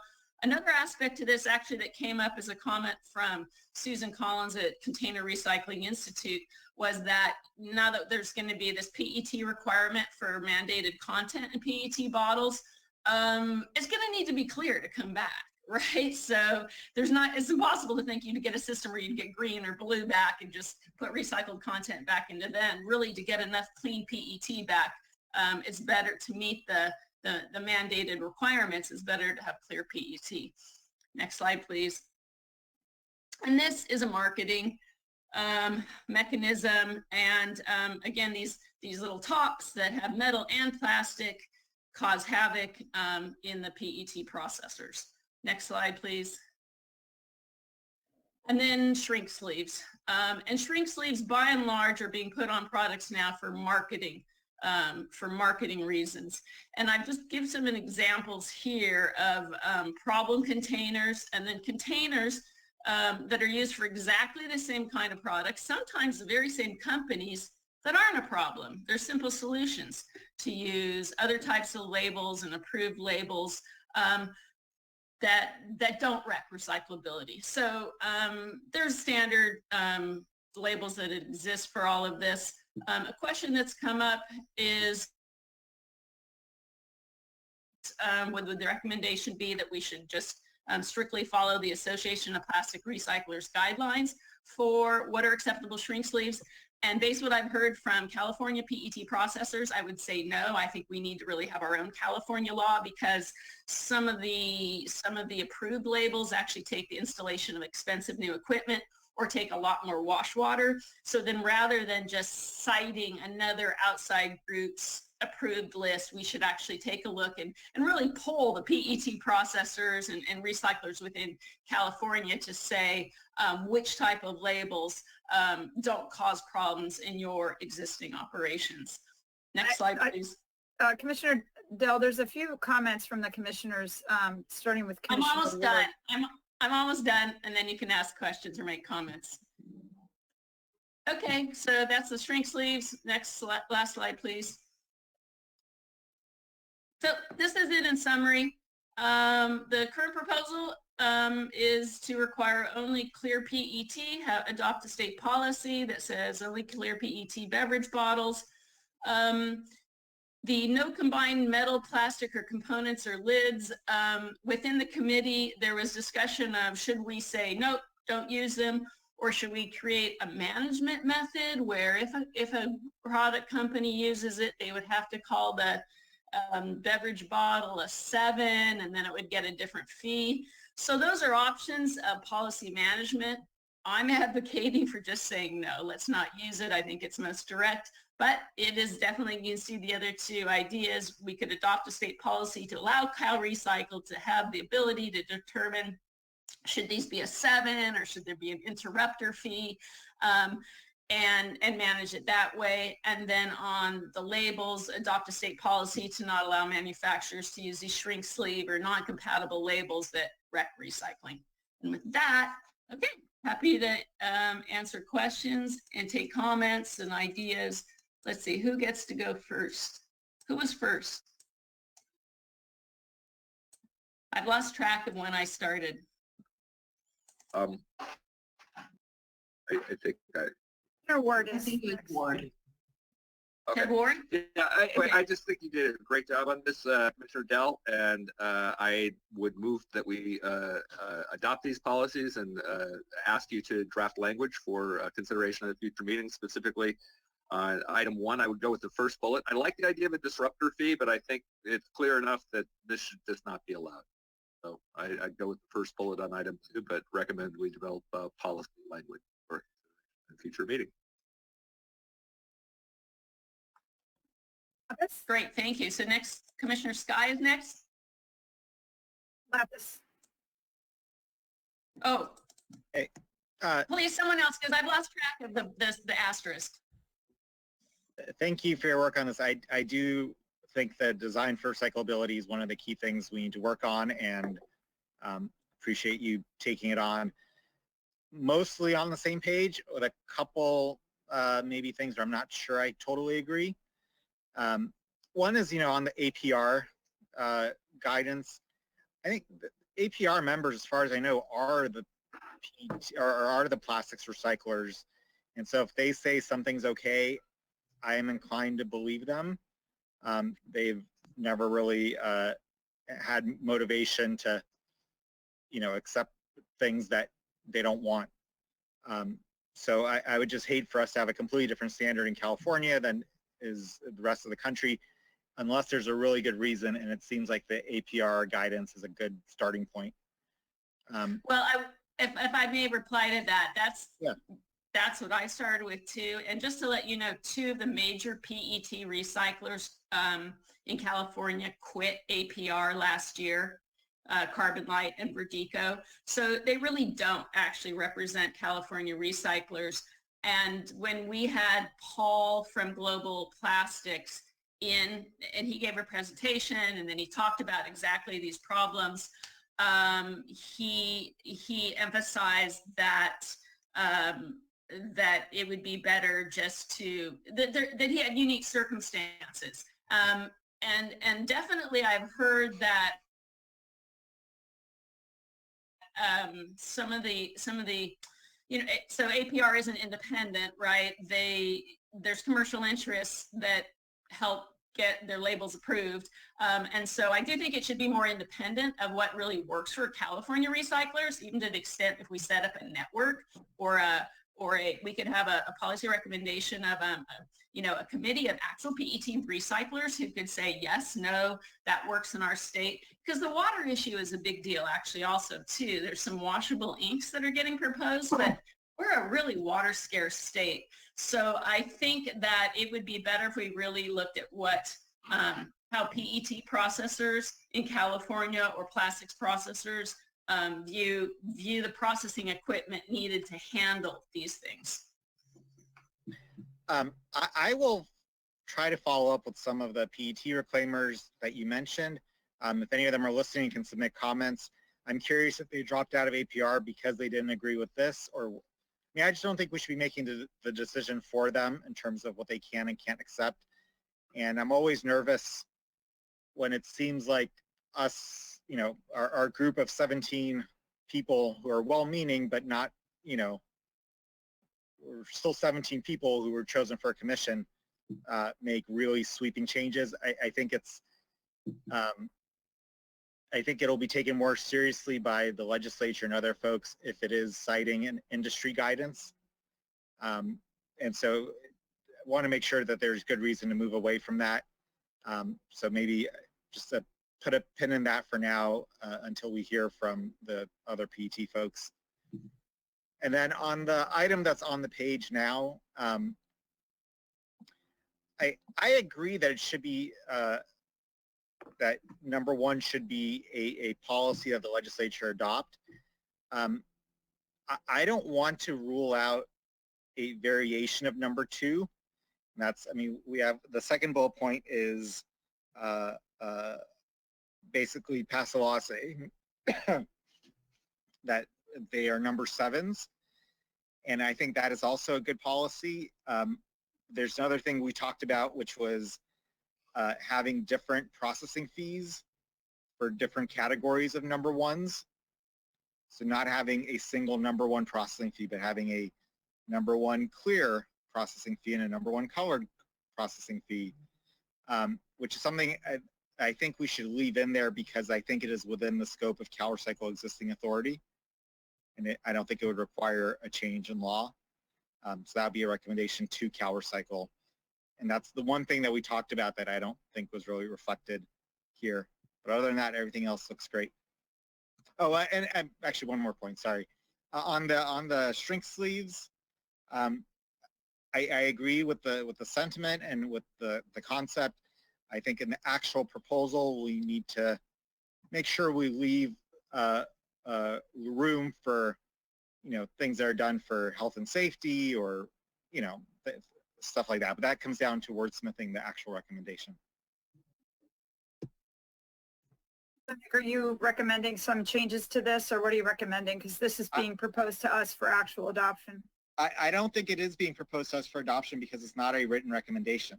And right, but I mean, agreeing with the policy so that they can go back and write it up. Yes, and I think, I mean, we've never really given anybody, we've never voted to ask somebody to write up a proposal.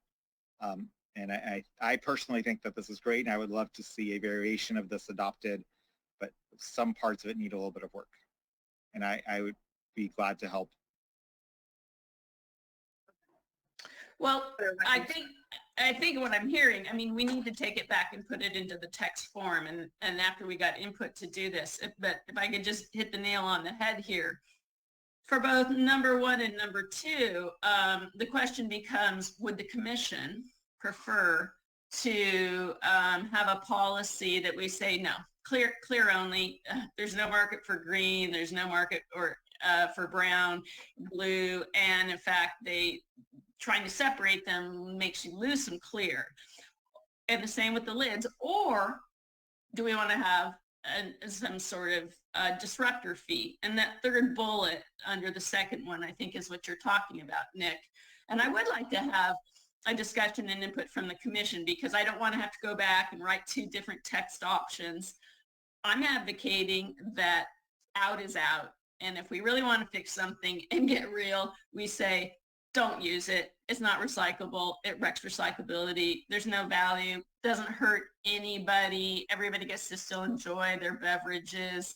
You just can't use the bad thing. So I would actually, Heidi, like to have that feedback. Now, if the commission all says, no, we all want to have a disruptor fee and have CalRecycle implemented over 10 years and hope it works, then we'll go that way. Okay, Jan, so I hear. But I think we do, this is a fork in the road that I would like the commission to decide on. Okay, well then Yeah, let's get some. I don't think this is necessarily a fork in the road. I think that the two are not mutually exclusive.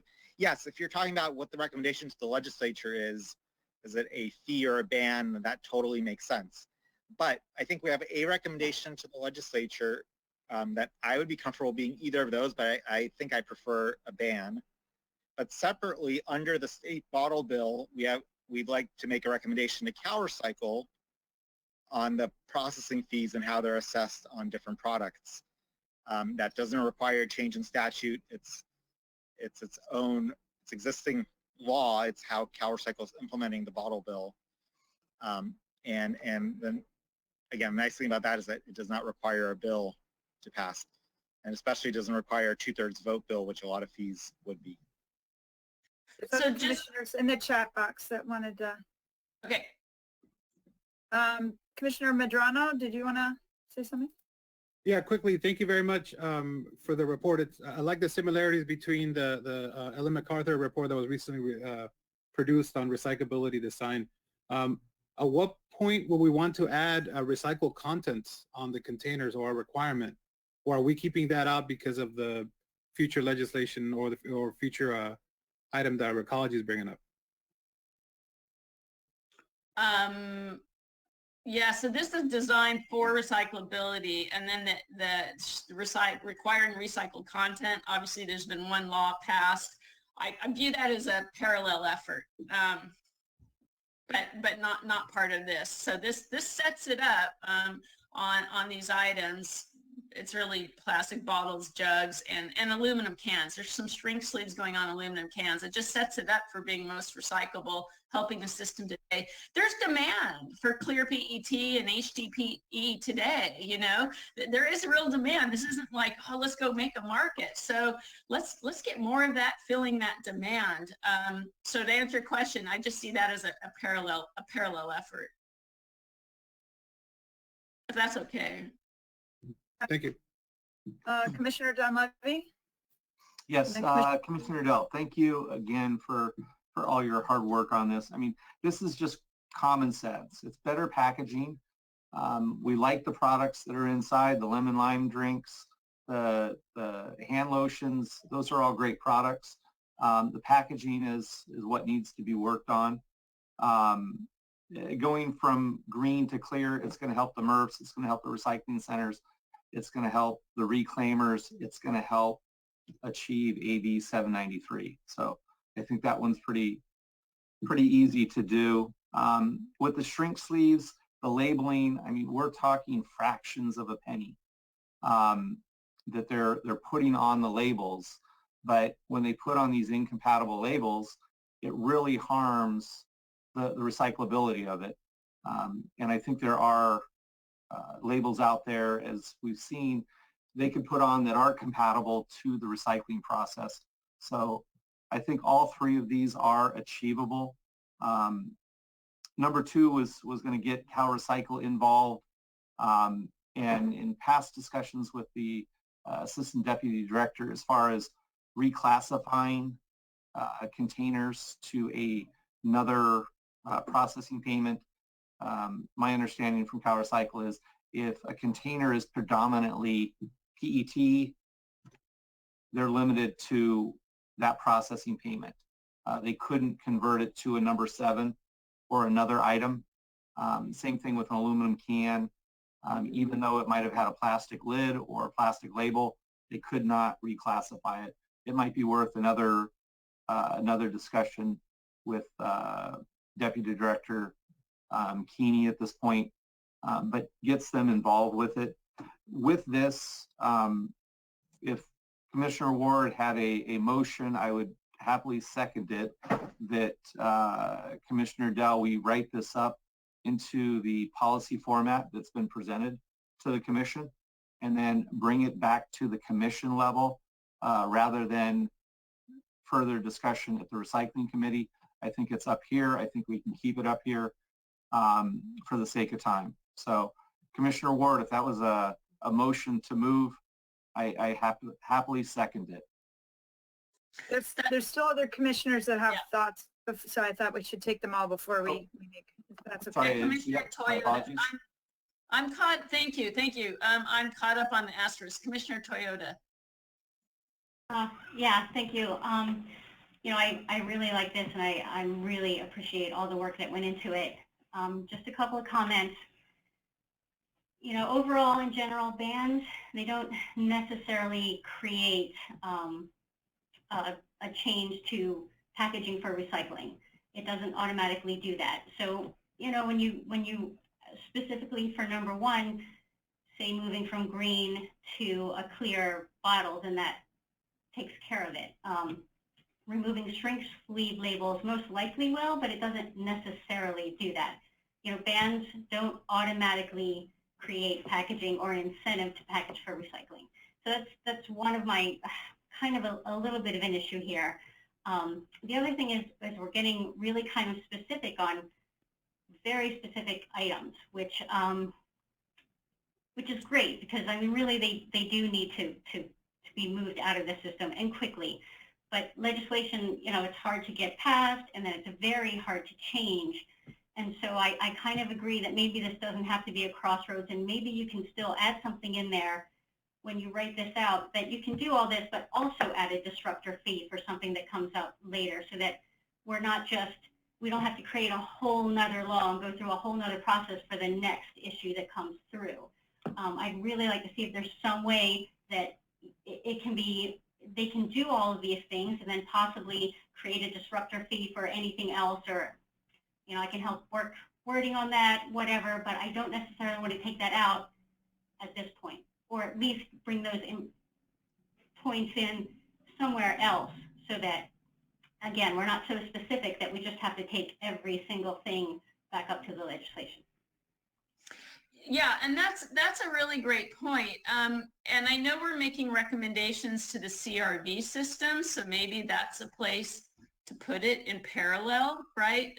Commissioner Dunleavy, I don't know if you have time to talk about those recommendations.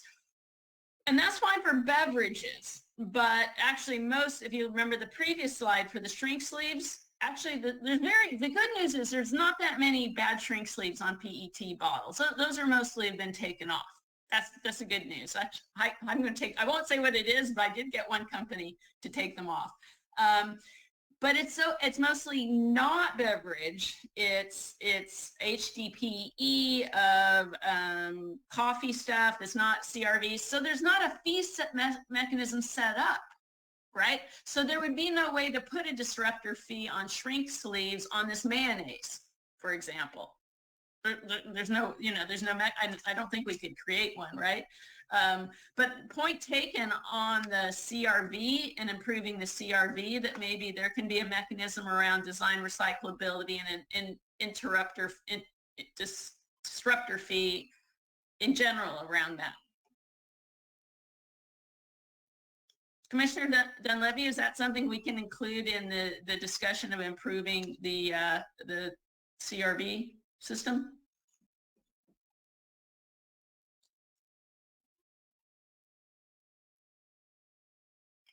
Yep. Sorry about that. Yes, Commissioner Dell, we could add that to our discussion this Friday or on the 13th and how we can incorporate that. Great. Okay, Commissioner Sky? Thank you. It seems like we're moving towards consensus, and it sounds like the consensus is that one, there is products out there that are bad for recycling and serve no other purpose besides marketing, that we should recommend as our policy that those be prohibited. And then the other consensus seems like when there's mechanisms to implement some improvements, whether it's a disruptor fee or some other kind of fee through existing legislation, we recommend that directly to CalRecycle or the other agencies that can implement that. But I like the idea, and I think this is where Commissioner Toyota was going, to recommend an umbrella legislation so that we don't have to keep passing legislation for policies that are very specific. And maybe that's something that the second bullet in number 2 can be amended to essentially provide CalRecycle the authority to implement some kind of incentives or disincentives for problematic products. And if it's written more broadly when the legislation is adopted, then it gives them a little bit more flexibility and they don't have to keep going back.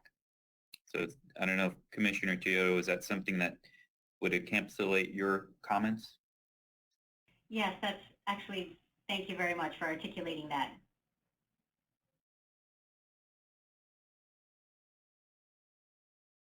Yeah, that was well articulated. And I get it, I think, on CRV, but not on everything else. Because right now, CalRecycle is not a product review entity, right? They're not their agency where they, companies have to show CalRecycle.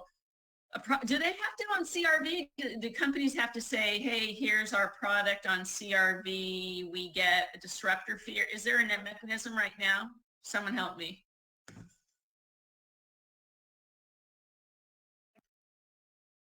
Commissioner Dunleavy? I'll just jump in. I'll just jump in. There's no review process. If the beverage is in the program, it has to be properly labeled, and then the distributors have to collect the appropriate CRV and beverage manufacturer processing payment and forward that on to CalRecycle.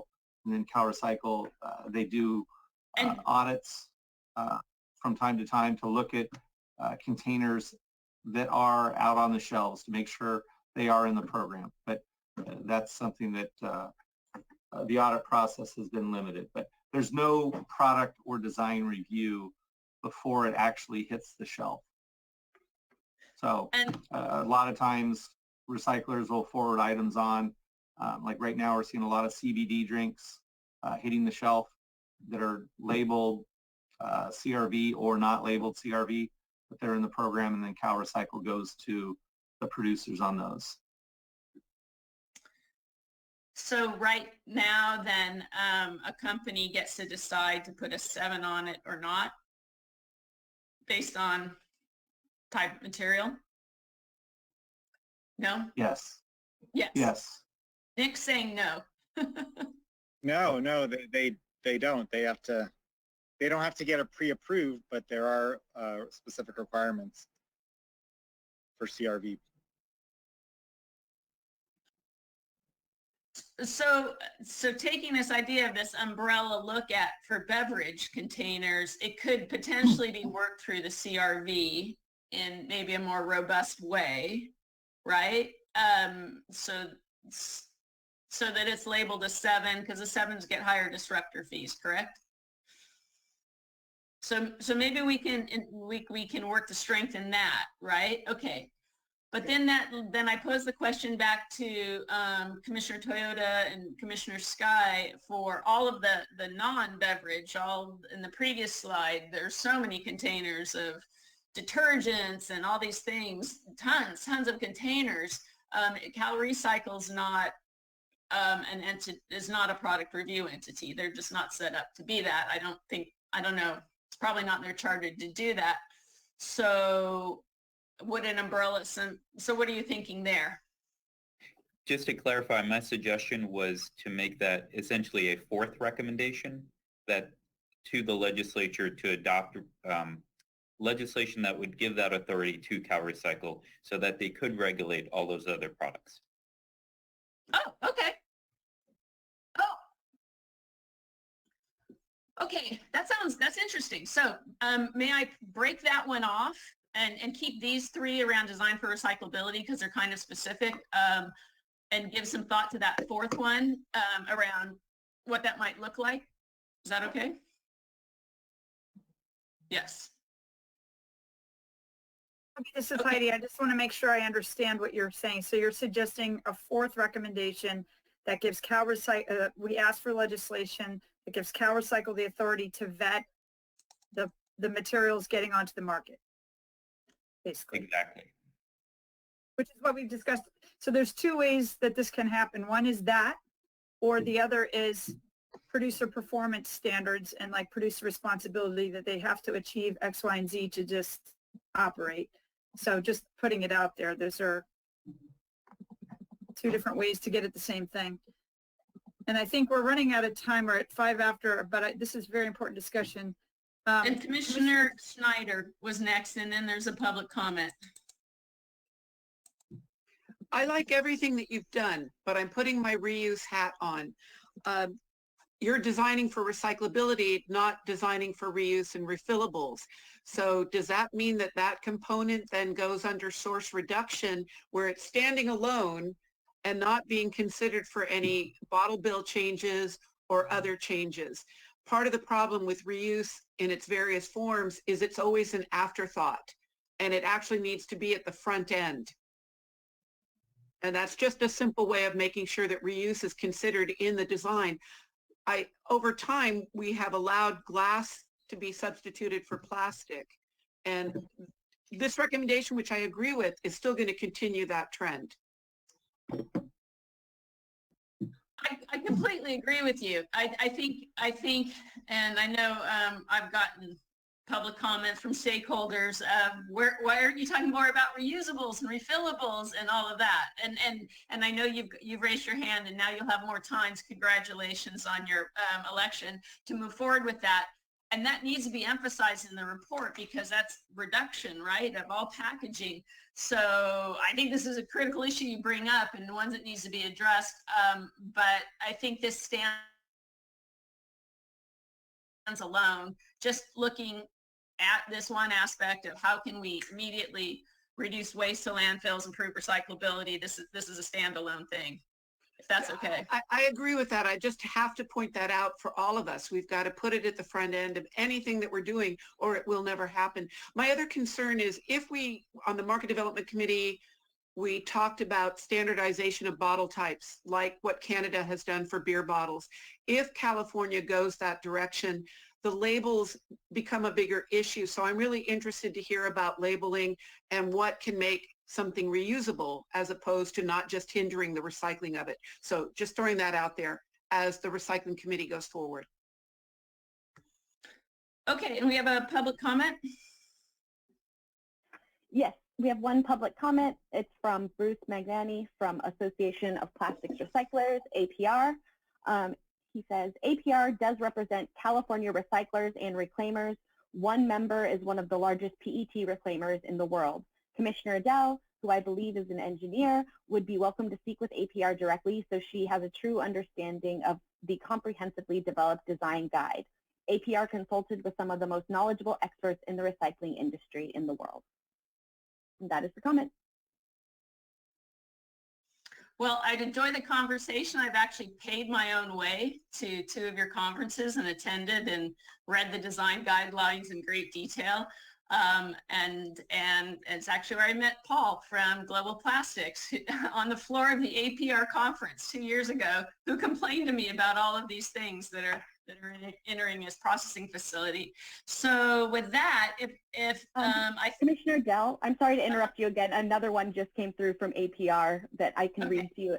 It just says, APR works closely with its members who actively provide feedback and examples of problematic containers. APR will then notify brand owners and manufacturers that their packaging is detrimental to recycling. This activity is incorporated into the comprehensive APR design guide. Right. And so actually in a more detailed presentation, I actually went through the design guide and pulled out some of the examples. And I think the design guide says that the extent of the shrink sleeves, like on the HDPE labels, can only be 75%, and they're all full body, all the examples that we gave. So actually most of these examples that we gave on these shrink sleeves, and they all have these labels that you have to cut them off, don't pass the APR guideline. I do think that when we specifically look at the shrink sleeves, which is the biggest issue here, we should go very carefully through what is in the APR design guideline and then talk to California Plastics Recycler and see if it comes out to 1 or 2 things that they say, no, that would take a lot more wash water, or no, we'd have to spend another $1 million of equipment in order to answer that. And there may just be 1 or 2 things. But going back to the 2 previous ones on clear bottles and the lid components, we cited from the APR information at the top that said that those were problematic. So with that, we had a motion and a second. Chair Sanborn, would you like to call for a motion to approve taking this back now and writing it into a text report or a text proposal to then bring back to the commission for the next review? Yeah, I'd like to be very clear on what that motion is in just a moment, but I did want to bring up that we have received prior comments that some of these shrink sleeves are actually on there for health and safety reasons. And I think we have to acknowledge that we've heard those comments, that there are other purposes just than marketing for those shrink sleeves. Although I, totally agree with these general recommendations. I just wanted to make sure people didn't think that we didn't hear that. So I think it was Commissioner Ward who made the original motion. Do you want to make it again just to make sure everybody's 100% clear, because we ended up adding a fourth thing? Sure. So I move that we ask the Marketing and Media Committee to develop these into policy language at a future meeting and incorporation into the document, specifically items 1, 2, and 3, and the first bullet on 1. And I think the discussion followed that the disruptor fee would be taken up by the Recycling Committee as part of the comments on the bottle bill, and then also making space for Commissioner Sky's recommendation for item 4. Which was that the producers, that CalRecycle be given the authority to actually screen materials, correct? Yeah, and while I generally agree with that direction, I think I also want to point out that I think politically it's a very, very difficult ask for CalRecycle as their bureaucrats, and I mean that in a very respectful tone because they're bureau responsible for implementing these policies, but they can't pick enemies. And so you can't, it's very hard to ask them to say, all right, you're going to identify this product as a problem. You really need to give them something like the 3-part test like you had before. You say either it meets the criteria or it doesn't, but they really need that guidance.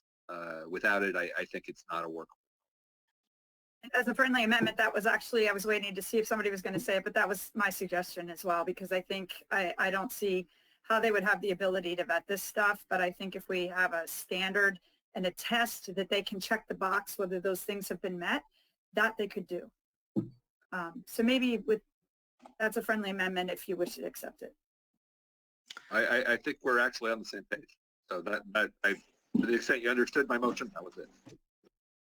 Yeah, that's actually why I wanted to break that one off. It's a tougher lift. And these are just 3 straightforward things. And I love the idea of the umbrella and what that might look like. But as I try to visualize it out, and these are all on the recycling committee, by the way, to say what that might begin to look like, I think it's a harder lift and longer term. So agreed it should go forward. And just because it's hard, we shouldn't put it on. But these are just 3 more straightforward ones that hopefully we can push forward.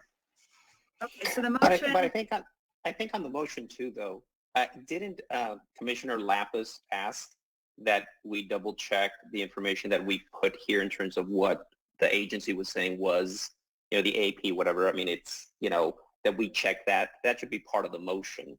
Because I think that's important. I mean, Nick makes a very important comment in terms of if these policies are to be taken up by the legislature, they have to have been vetted and that everyone's opinion has been heard. And I think he makes a very important comment regarding that. I totally agree with that, but I think Commissioner Dell heard that. I would anticipate. So we have a first and a second on a motion that's basically on 4 things. The 4th is not on this slide. And I would suggest that we just vote on the 4, but give the authority to Commissioner Dell and the Recycling Committee to flesh out that 4th one, maybe working with Commissioner Sky, who had brought that up. And if everybody's okay with that, then that can get written and come back. There's plenty of time for everybody to vet it and take more bites at the apple. Is everybody okay with that direction? Or not? Chair Sanborn, no, for the sake of time, we've already posted the agendas for Friday's meeting and November 13th's meeting. So to run this back to the Recycling Committee and then bring it back to the commission level, I think we're looking at January, possibly. So I think Commissioner Ward was looking at his motion having Commissioner Dell write all this up in policy discussion and bring it back at the commission level. So instead of sending it back down and then coming back up, I think we can just do it at the next or 2 meetings from now at the commission level. That's fine. I think the only difference being that I was thinking that whatever disruptor fee language would come from the recycling committee and then bring forward, that would not be part of these. That way we're clear about what goes to what Commissioner Dell is going to work on and what the recycling commission is. But number 2 has the disruptor fee mentioned in it, and we were adopting these. Okay, I was advocating bullet 1, where we simply ban it, and that the disruptor fee issue be addressed by the recycling committee and brought forward. Okay. I mean, I think the disruptor fee is slightly different from the conversation about the processing fees. They're both important, but they're slightly different. The processing fees really do fit into design for recyclability, and I'd like to work with Jan and see if we can get it all as one cohesive narrative. Because I actually think it's not contradictory at all. I'm just having a hard time explaining it. Okay, I just want to make sure everybody's clear what we're doing. So we're adopting these 3 items on the screen, plus the 4th, but the 4th has to be drafted with Commissioner Sky and Commissioner Dell on allowing CalRecycle some sort of vetting or a checklist for product design. Just for clarification, I think, may I suggest Commissioner Dell and Lapis work on the language for the 3 that we're seeing here, and I work with Commissioner Ward on that 4th item. And it'll come back then written policy for this commission to take up. So that means this should be on the next agendized, correct? Yes. Okay, and then that would be our first official reading to put it into the report. Okay, very good. Then if everybody's okay with that direction, if everybody's clear, if you have any questions, please ask them now. I want to make sure everybody's clear on what we're doing. We can get a thumbs up, and that we will make room on the next agenda for this to be adopted. Commissioner Bouchard, you okay with that? Kadena? Yeah? Okay, good. All right, nobody's opposed? Really good work again. Thank you again. Commissioners Dell and Dunleavy, that's really good work, and it's moving. But again, I expect we're going to hear some more comments, especially about the shrink sleeves, because I know they keep bringing that up. So we'll move on and make sure that we make, I'm just making a note that this is going to be an item probably requiring quite a bit of discussion on the next agenda when the language comes back. Because we are running out of time. As you can see, this is why our meetings are so precious, our time, because we're already 12 minutes away from the end of the meeting and we've covered 2 of 4 committees. So I'm going to, is there anything else, Commissioner Dunleavy, on the Recycling Committee? Yeah, I'll be quick and won't go into the discussion on this, but just ask for time at the start of the next meeting.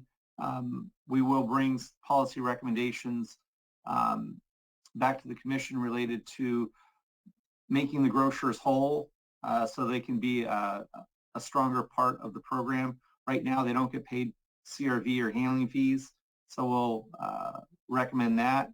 And then clarification on store exemptions. Right now, it's 35% of the stores can be exempt from in-store take-back. I think we'd like to clarify that to 35% of the stores by county or jurisdiction.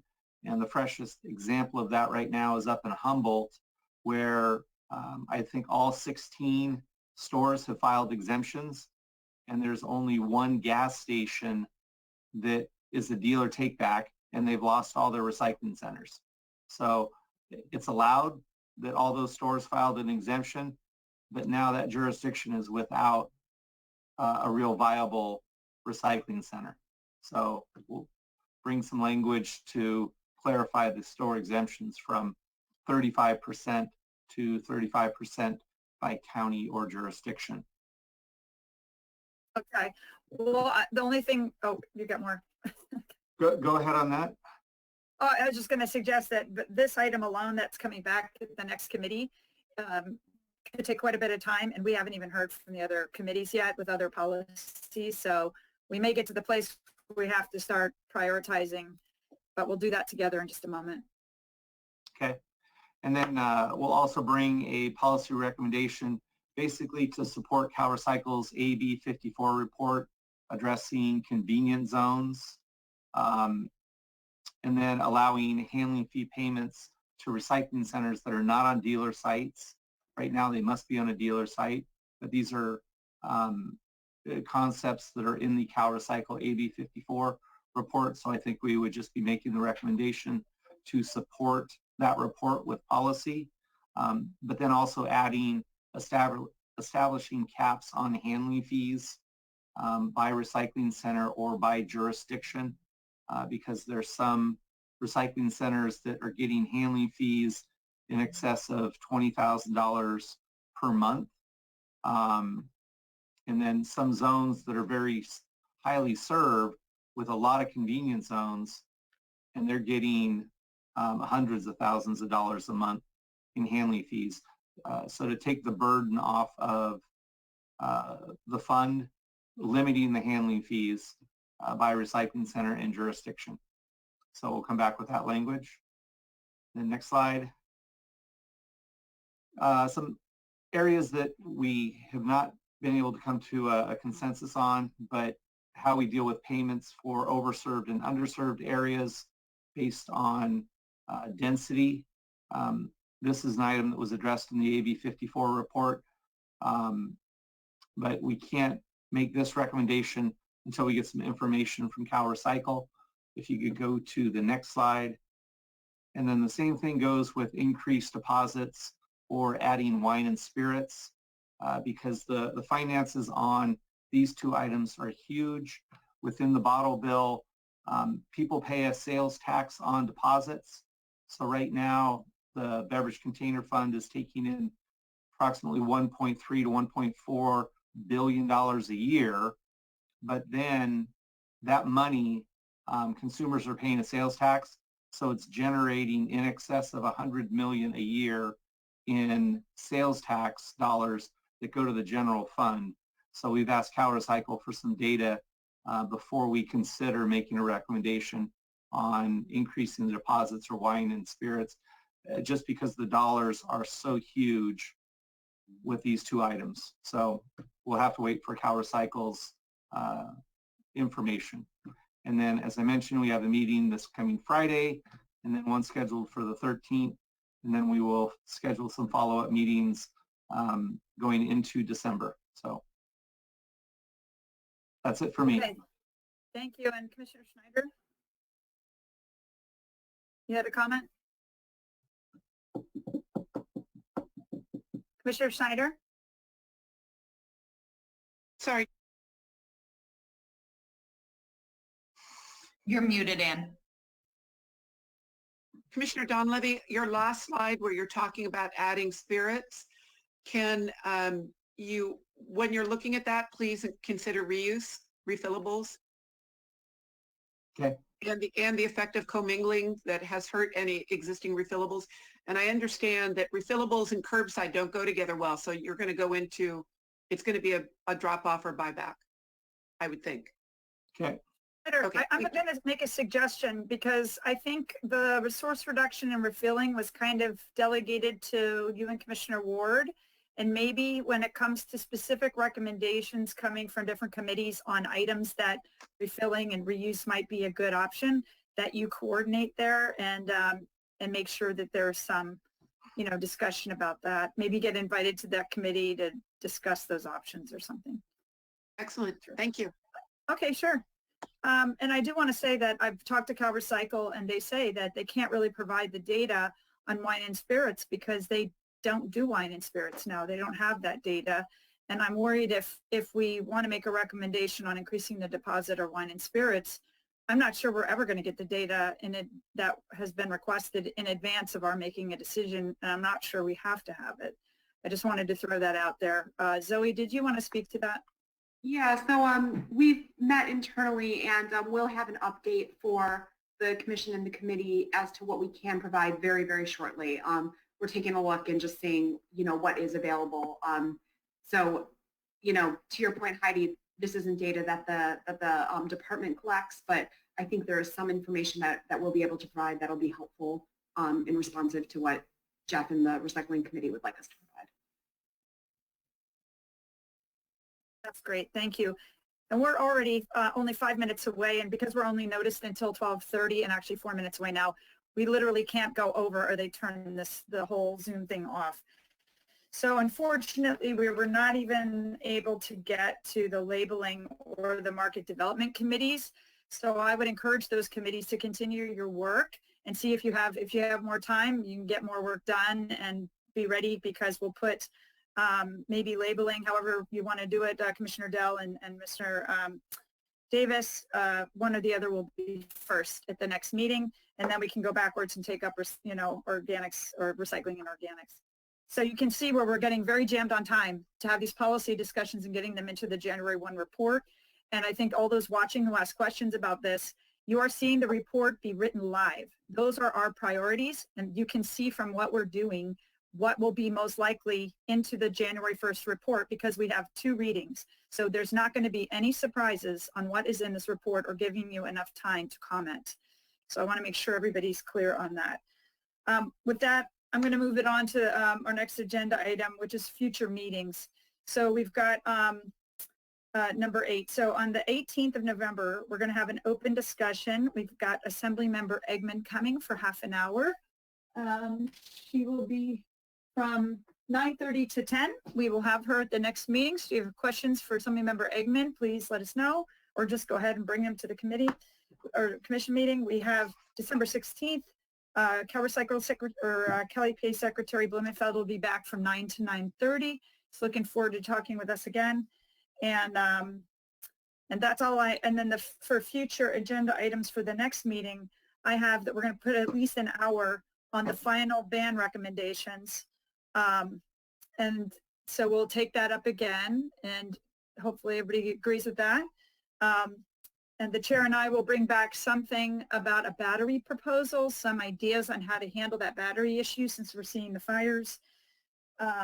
We'll bring back this recycling proposal. We'll hopefully have language from the recycling committee on that, and maybe some some changes to some of the other ban language and market or organics language that got pulled out from what is going into the report today.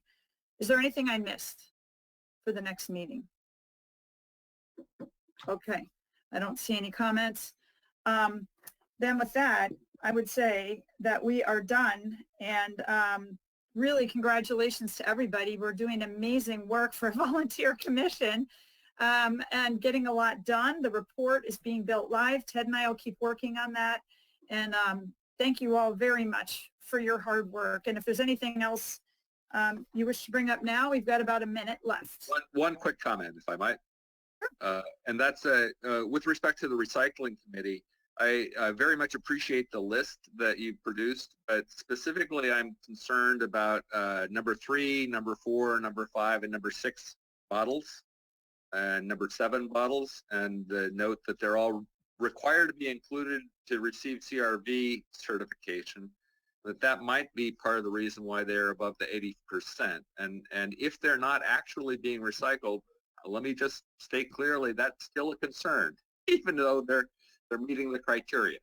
So I think we need to drill down a little bit further on that. And just because they're meeting the criteria and they seem to be recycled now, I really think we need the information to confirm that those materials are actually being recycled in order for them to stay on the recommended.